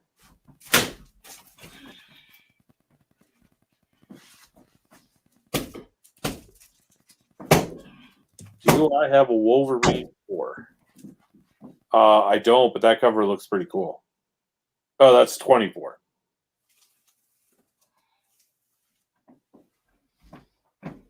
Oh. Anyways, sorry. Totally distracted. I like it. Sorry, guys. I had to kill a spider. Don't worry. I had one of the mystery box books sitting handy. Worked great. Nick, should we just go through and pick out what stories we're going to read on Shonen Jump? Well, I look like, dude, seriously, Dragon Ball Super is there. I'm going to read My Hero Academia next. Dr. Stone is right up front. I kind of want to read Demon Slayer. Ooh, I've heard that one's really good. Me too. Oh my god. Do they have Berserk on there? Spy X Family's on there. All right, let's do the super chat giveaway. And I'm going to make sure I randomize it 15 times, not literally. All right, shuffle, shuffle, shuffle, shuffle, shuffle.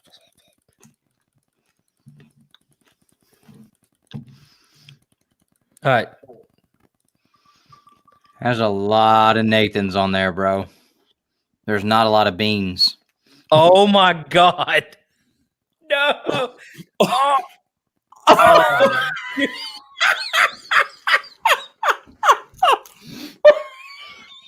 God bless it, Beans.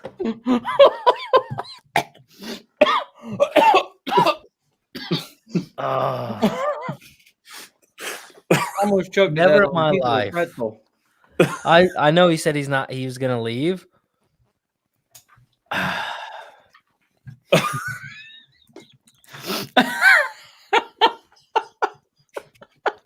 So Nathan, That is literally all you can say. huge shout out to Nathan, man. So send me an Instagram message or an email to nick@twobrothers.comics.com so I can get you that boxing out. The super chat giveaway box. Wow. I'm so sorry, man. I was like, tonight's the night. I felt it for you, man. And it was there. And then it wasn't. Never. Although Beans, It's like he almost won that Bahamas vacation and then bankrupt. I will tell you, Beans. I know Josh is sending something to you. So I know what else is in there. So that's cool. Man, I'm so sorry, buddy. That's a moment. That's a moment in life where you want to give somebody a hug. You know what I mean?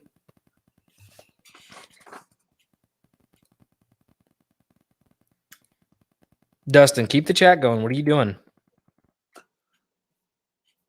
I was chewing. What are you doing? I'm getting the next giveaway going. Oh, I know you had another one. Beans, bro. That was. I mean, sorry it was at your expense, but that was entertaining for everybody. I mean, everybody. We thought you were there, man. I was legitimately so happy. Congratulations, Nathan. It's not real. I mean, I almost want to send him something anyway, but I feel like I don't feel like he would want that. I feel like he would want to earn it. I think he would too. At this point, Really? I think it. Do you think so? At this point, I think we just need to give the man a win. I tried last week, dude. I did 3 extra swing or pulls, didn't I? 2. We didn't win any of them. We did extra ones last week, and he didn't get them. Yeah. Hey, Beans, look at it this way, tried. bro. Look at it this way, bro. At least it wasn't CJ. God bless him. I had to take so much stuff to CJ last week, I couldn't even ride my motorcycle. God bless him. I'm not gonna lie. I just want to join Shonen Jump now and start reading. I almost want to say like next week, like nobody super chat except Corey, but like that doesn't work out well for us. So like, oh man. Oh, there's one thing that we didn't talk about. Did you guys watch the Shang-Chi trailer? No? Nick? Oh, yes, I did. It was sorry, it was overshadowed by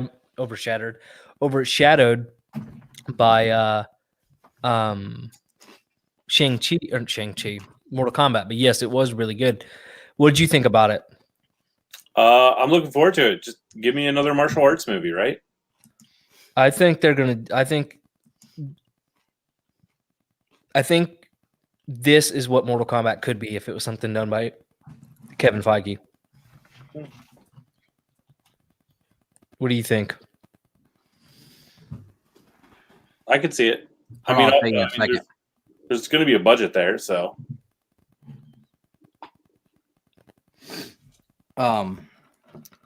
I wasn't a fan of the new Mortal Kombat music. Yeah. I wish they had like that's one thing like you don't change. You don't need to change that.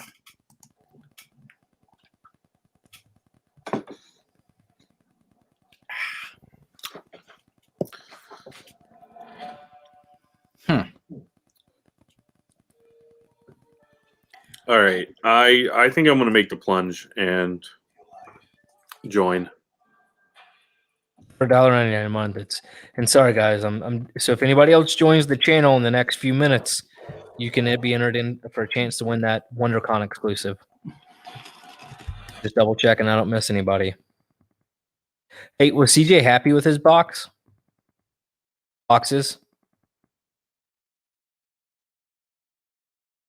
Wow, Dustin is just so on par tonight, isn't he?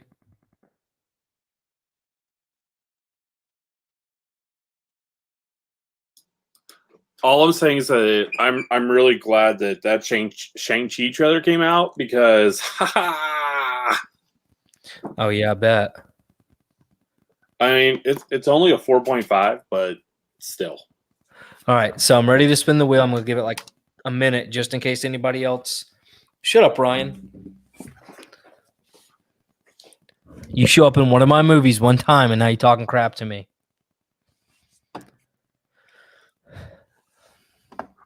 All right.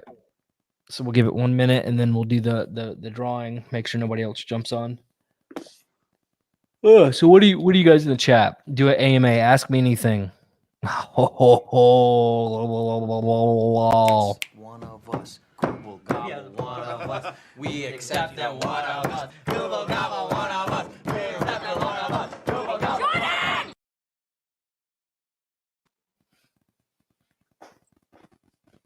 Dustin can't even do it for his manager.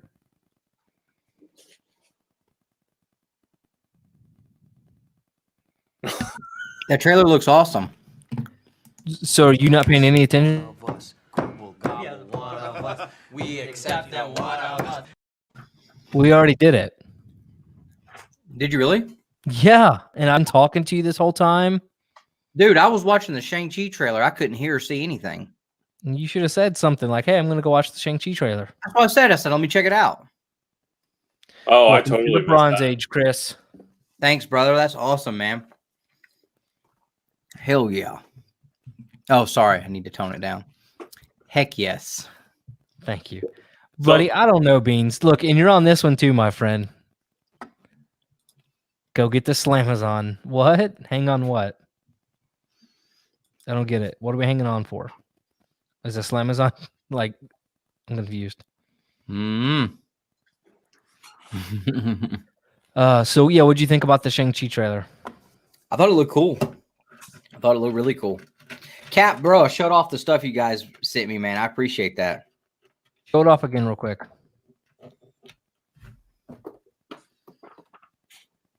Uh-oh. Okay, that's really cool.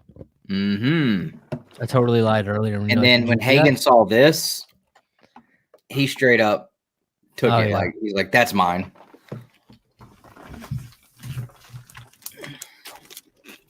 That's one of us. Google Gobble, one of us. We accept that one of us. Google Gobble, one of us. We accept that one of us. Google Gobble.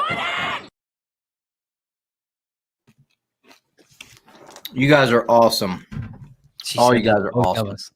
Cap and Tori have been really, really cool to us for sure. Big supporters. So they're awesome people. Love hanging out with them. Cap just had him a birthday this week. Tori's been on the hunt with us. She's been an awesome addition to that. These are the books they sent with those. So this is like a really, really good book for sure. That's not like a dollar band book.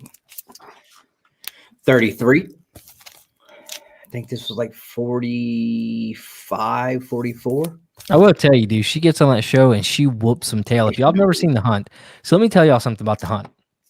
I'm not a big fan of gimmicky, weird stuff, like wrestling or whatever, because it makes me feel awkward watching it. But I will tell you, like, whenever they lose the gimmicky, like we were talking crap and it gets a little personal, it is quite hilarious. But see, I don't lose the gimmick whenever I get. I never go. But I never lose kayfabe, bro.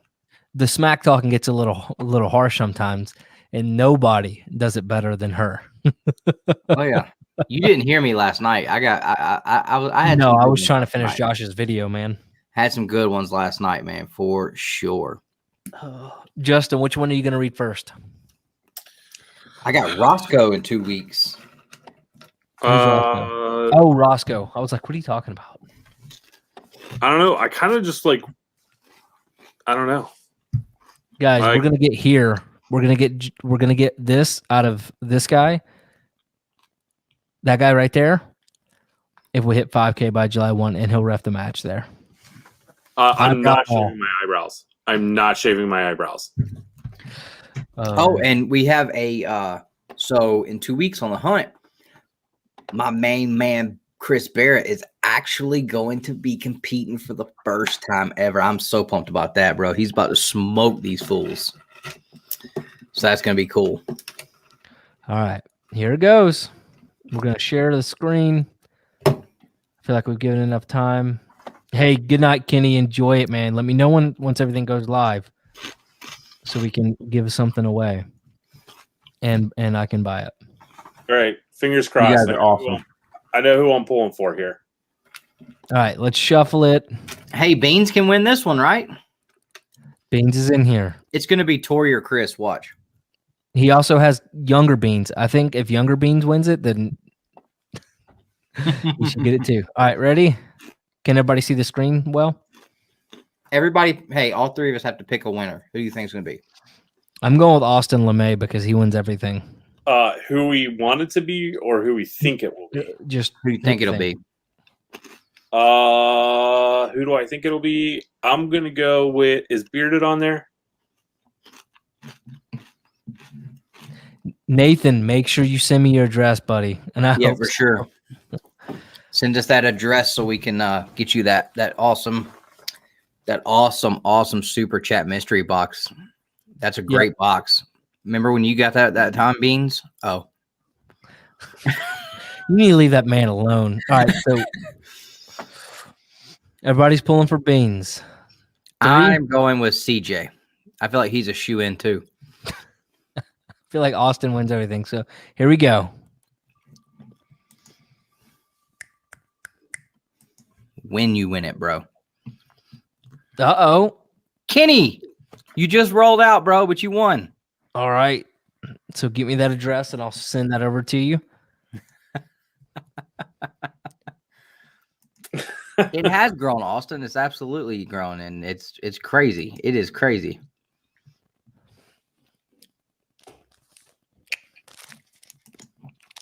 Yeah, I love it, dude. I'm gonna get some of those I'm gonna get a couple of them framed and hang up. Probably and for the new members, make sure we have. I'm gonna put a post out later asking for your address in a virtual address book. I honestly need to go there because I keep losing them. Instagram kind of sucks with keeping up with stuff. But sticker packs. Terry Vaughn. So I think this is the first time we've seen you in the chat, man. And so we've been talking about it all night, but I'm sure Dustin's not a slacker or not going to slack on it. I say 3.5 to 4. 3.5 to 4. I'd go 3. Beans, we love you very much. What superhero movie do I think will be the best superhero movie this year? Quick question. Does Spider-Verse 2 come out this year? I'm not even watching Black Widow, so. No, I think Black Widow will be good. But honestly, I'm really thinking Shang-Chi might have a chance, man, at being like. Of course, the China market isn't too excited about it, but. Yeah, but that doesn't determine if a movie's good or not. No, I was thinking just like how it's going to do performance-wise, like box office stuff. My pick is going to be the third Spider-Man movie. You can be honest with you. I'm over like the Brian Silverbacks that was on with us tonight is in that movie. Oh yeah, he's a cop or something, right? Dude, he's the Green Goblin. He did say Tom Holland was like, well, we can't. I guess we probably. Tom Holland fisted him. He did give him a fist bump, like Jason David Frank did me. When you were like right there, dude. Dude, we could have kissed. It was because I thought he was like whispering in my ear sweet nothings about, hey, don't film anybody else but me because of COVID. I'm like, all right. Don't karate chop me with your ninja sword. Anyways, I don't know. I think Shang-Chi is probably now my top excitement list. I still say Mortal Kombat. You mean this Shang-Chi? That Shang-Chi. Why am I showing off this? This shouldn't be the book that I'm showing off. It should be Justin, this one. I must say, you have most certainly an amazing comic book collection. You should do a top 20 books in your collection video. Well, some of them are off at being sent off to CGC, so I would Once have it comes back, that way at least one of the three of us here can say that, they have a massive comic book collection that's glorious and of value. You guys know like two of the ones that are going to make it to my list. I mean, I'm sitting over here with Batman Fortnite. You know what I'm saying? I'm going to put Edge of Spider-Verse 2 on there because I have a kid named Gwen. That is cool. I'm going to put Spider-Man 129 on there because I have a daughter named Kate. Take it easy, Kenny.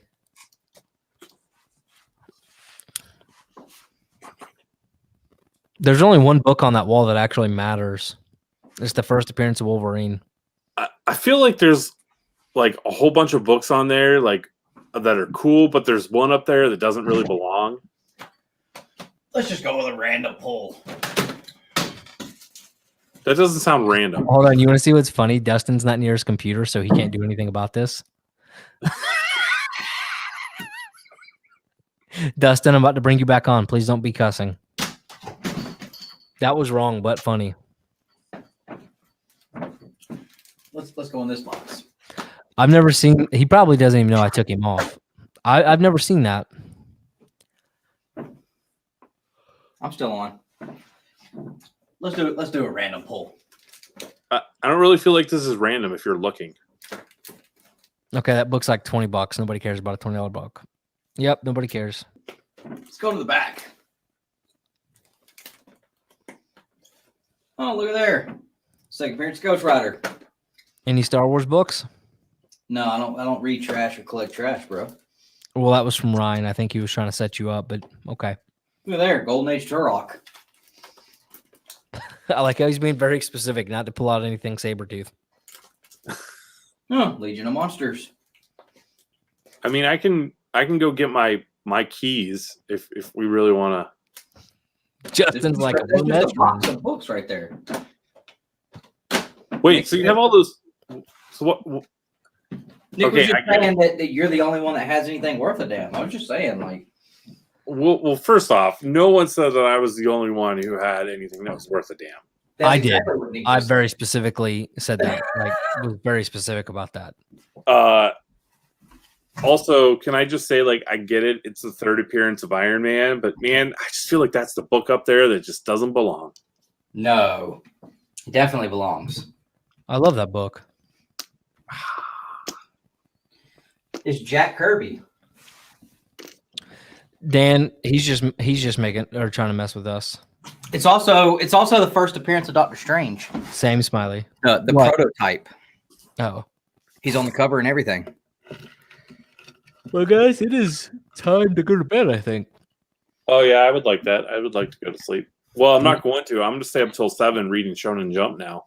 Hey, how is I mean, you mentioned something about no, never mind. I was going to ask you about something else. You can ask me off camera if you're worried about it. Backstage.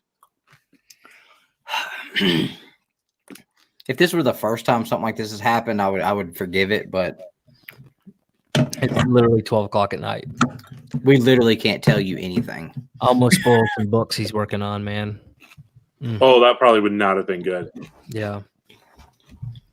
We know things. Anybody want to ask? Okay, so like, let's give him like 2 minutes and give the put some questions and we'll answer them as long as they're not personal. Like an AMA session. Ask me anything. Hey, did any of you jerks put no? You don't want to see me do a reaction video on that YouTube poll? Because I stopped watching it because I saw a resounding yes. And then by the time I got home to do it, it was at no, 60%. I'm like, will y'all make your minds up? Oh my God, dude. That was so funny. Because Then I remembered this is my channel. I don't give a crap what you guys want. Look, I put no on there too at the very beginning, just so I could It was like 4 total votes at the very beginning. So I'm like, okay, I'll put no to screw with him. And legitimately nobody wanted to see it. Which was fine with me. I was just like, what hip hop cover? different. What hip hop I got cover? a couple. I got the Black Panther. I've got the Falcon and Winter Soldier. Best cover artist. I'll be honest with you. I'm really enjoying. I guess it depends on the genre. So like I like Megan Hutchinson's like horror cover she's been doing, like Department of Truth. That was an amazing one. I really love John Boy Myers, what he's doing on a lot of stuff. Thinking strictly cover artist. And then honestly, this guy, he's become, basically nothing but a cover artist here lately. So if we're talking current cover artists, I like Miko Soo-young. I like Jenny Frison. I'll go ahead and answer James. Trash. Hold on. Department of Truth hip hop cover. What is that one? I can't do it for you, bro.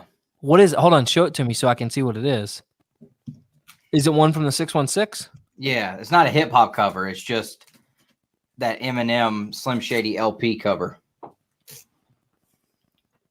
Do I have that one? You should. I told him when I showed these off, I was like, I'm not giving those 2 up, but the rest of these are going to y'all. Because we just got another box from the 616. I haven't opened up yet. That's what I showed off earlier. Oh, is it? I forgot I had it. It's just sitting over there.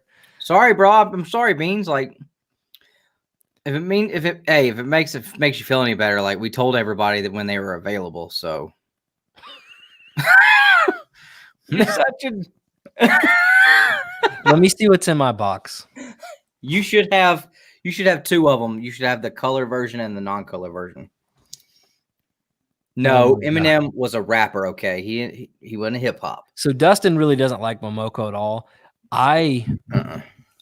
Some of her stuff is really good, and then some of it just doesn't hit hard with me. But some of it is. None good. of it is. Honestly, really I like good. her work in Demon Days. I don't think anything she's ever done to me was even remotely like okay.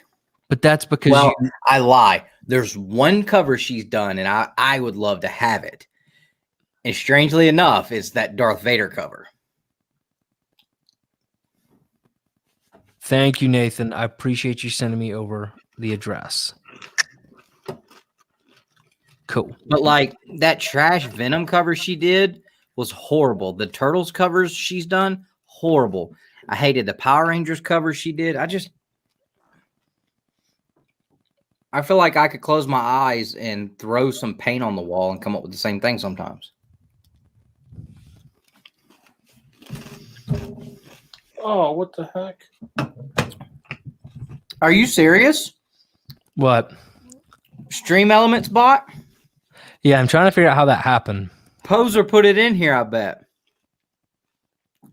I mean, yeah, go check him out. He's an awesome guy and a good member. No, I'm saying that's like pretty cool. like he's got a bot. I guarantee you he put his bot in here. Well, I mean, I know how to do that, but it's just like, could you imagine if I did that to Jim Mint? Every other comment, just boom. Poser, you better go take your medicine and go back to sleep, bro. Who? That was Comic Book Poser.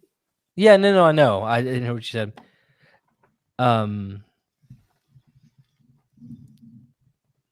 Okay, Dustin just doesn't understand or appreciate anime or manga in any way, shape, or form. He just doesn't get it. So he's just gonna talk crap about it. No, I genuinely feel like it's garbage. Did you think anything about that Venom cover was even remotely? I just said good? some of those are not great and some of them are. But again, it's an art. Art is subjective. I mean, some of her stuff I don't even like see how you consider it art, but like I mean, honestly, if you look at this, I mean, yeah, it's very a different art style. I wasn't a fan of that cover. But I'm just saying his style, right? The dark lines, the hashes. Like, there's probably a lot of people out here that think this is stupid. I was asked what are my thoughts on Momoko. I know. So I delivered. But good Lord. I delivered my thoughts. Like, why do I have to sugarcoat my thoughts on? Like, we live in a world where nothing is sugarcoated anymore. Like, come on, you don't have to be a complete a-hole. Just, I don't like it. There you go. Well, I didn't say we should take all her books off the shelves and burn them in the streets. Good Lord. Best Eminem album. I'm going to defer to Dustin on this one because I'm not a music person and I don't remember many Marshall albums. Mathers LP. I'm going with the one where he vomited on his mom's sweater. Curtain Call. I can rap the No, whole Cleaning thing Out My up. Closet. Yeah. Curtain Call was like Is that the one yeah. Mom ripped her CD in half? Yeah, she didn't rip it, bro. She was just like, "Kapow!" and like showed like in my face, and then showed me the pieces. Dude, I'll never forget that. Ripped like- it out of your. And I had my buddies over. I'm like, "You gonna break my CD in front of my friends? You gonna break my CD in front of my friends?" Oh my god, that we was had so just got funny, back from the dude. skating ring, and we was totally about to sneak out the window and go back because there was some honeys waiting at the skating ring to hang out, and we had to roll out. That is too freaking funny. I love that so much. Yes, my drug fueled Eminem is much better. Current Eminem, he's a sellout and he's trash. Okay, Ain't any about it. other final questions? Because it's just getting weird. Hey, y'all check out Comics Pro Line. They send Hey, over make some sure you guys remember, you got to get 100 of those hashtags for that signed Oz book, man. That's pretty cool. And what is it? make I am Kerra Prime. I am Kerra Prime is the hashtag, so please make sure you guys drop that. Let's show some support for those guys. They're trying to do Look, something groundbreaking. I'm a level with you. Even if you don't want the giveaway, just do it so we don't look silly. Please. We love you. Look silly, bro. It's going to be awesome. No, I'm saying if only 3 people post it. That's a fact. That's a fact, Chris Barrett. Oh my gosh. I don't know what's up with him tonight.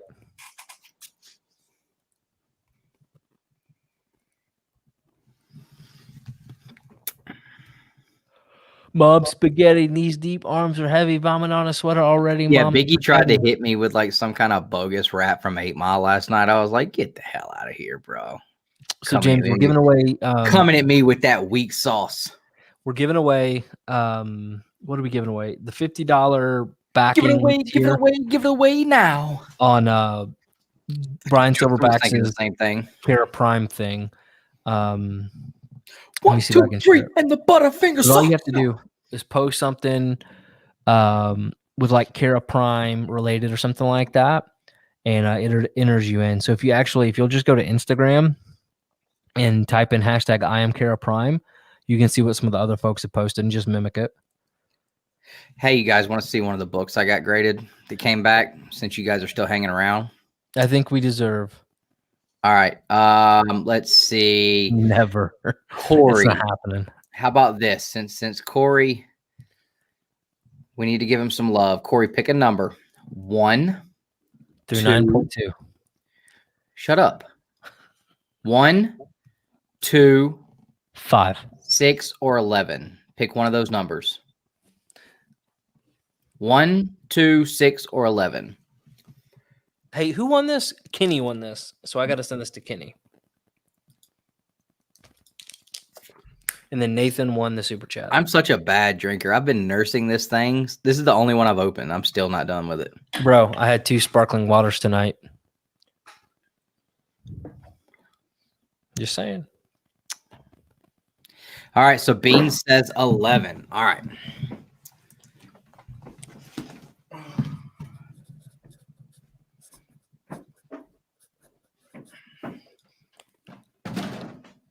Y'all, look at that old school logo, Justin.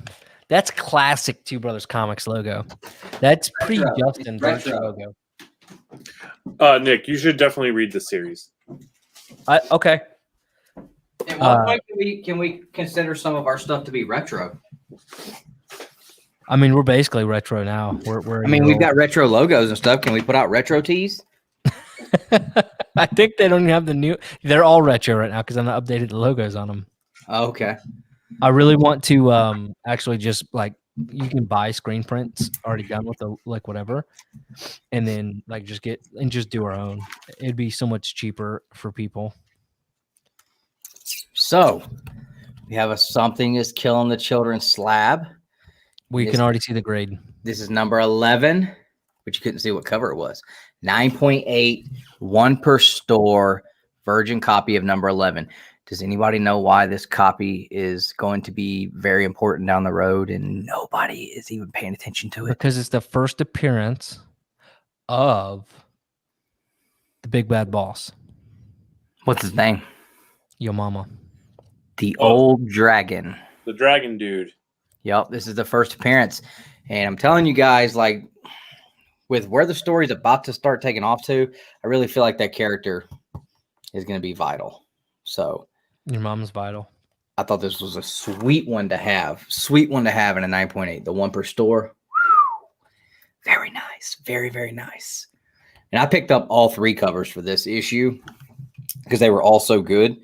And I don't know, somebody at my shop consistently gets the freaking one per stores and the incentives before I can get them. Like they've already been secured. I don't know how I got this one, but John can't give me any of the other ones. So this was like the only one I was able to get, which was cool. But You telling me John can't do that for you?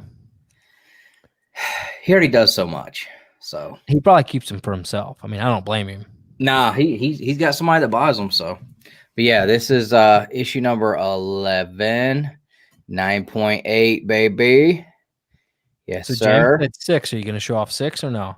No, I said I was gonna let Corey pick one. All So right. Well, guys, it's 12 o'clock my time. there's Justin said 5 he's ready more. to go to sleep. 5 more books from me in this CGC unboxing video coming out next week. And there are like 4 or 5 of comics and death metals. So Guys, thank you so much. Dustin still sucks. Justin's the man. I thought Tyler sucks. Did you see that he put our logo on his genitalia? Yeah. When he rewatches this, because he does rewatch every episode. Tyler, if you get to the last few minutes of this and you see you put our logo on your genitalia. I knew that would bother you more than anybody. I just can't stand seeing his feet, and the fact that he calls them tootsies, that makes me so uncomfortable. And the fact that every episode we end up somehow talking about this is what makes them so brilliant. That one. Do you have that one? Nah, that's what I said. I don't have that one. No. Tan. Dude. I mean, it was funny. Don't get me wrong. Like, honestly, wasn't a big deal, but they are certainly a clever bunch, and I truly enjoyed Wax Con stuff. It was fun. He went to a con?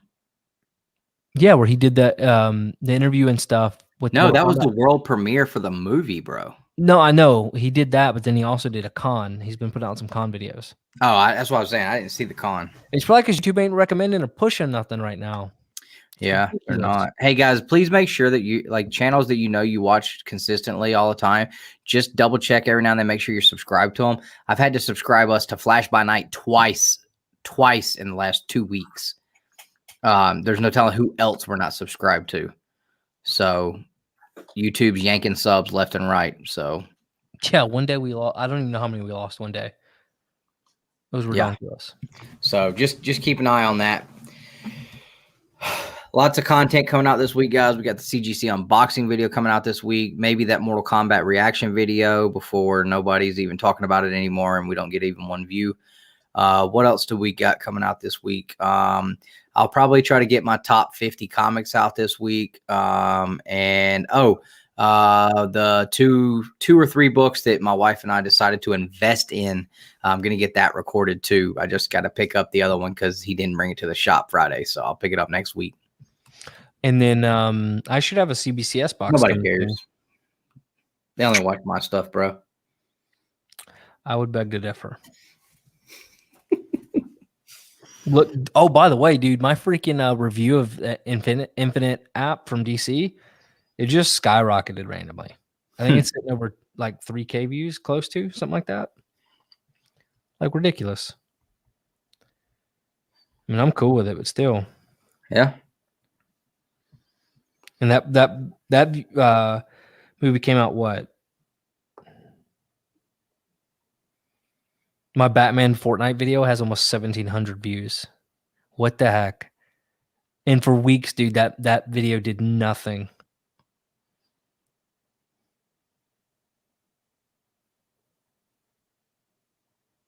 We should just sit here in silence. What do you guys think? See how long? Hey, one love from Chicago. Yes, they do take likes. That's been happening. Jeff, hope you're doing well. We were just wrapping up. Hello, Austin LeMay. Dude, there's a freaking bug in here. All right, we got to go. Oh, shit. Nobody else is going to talk?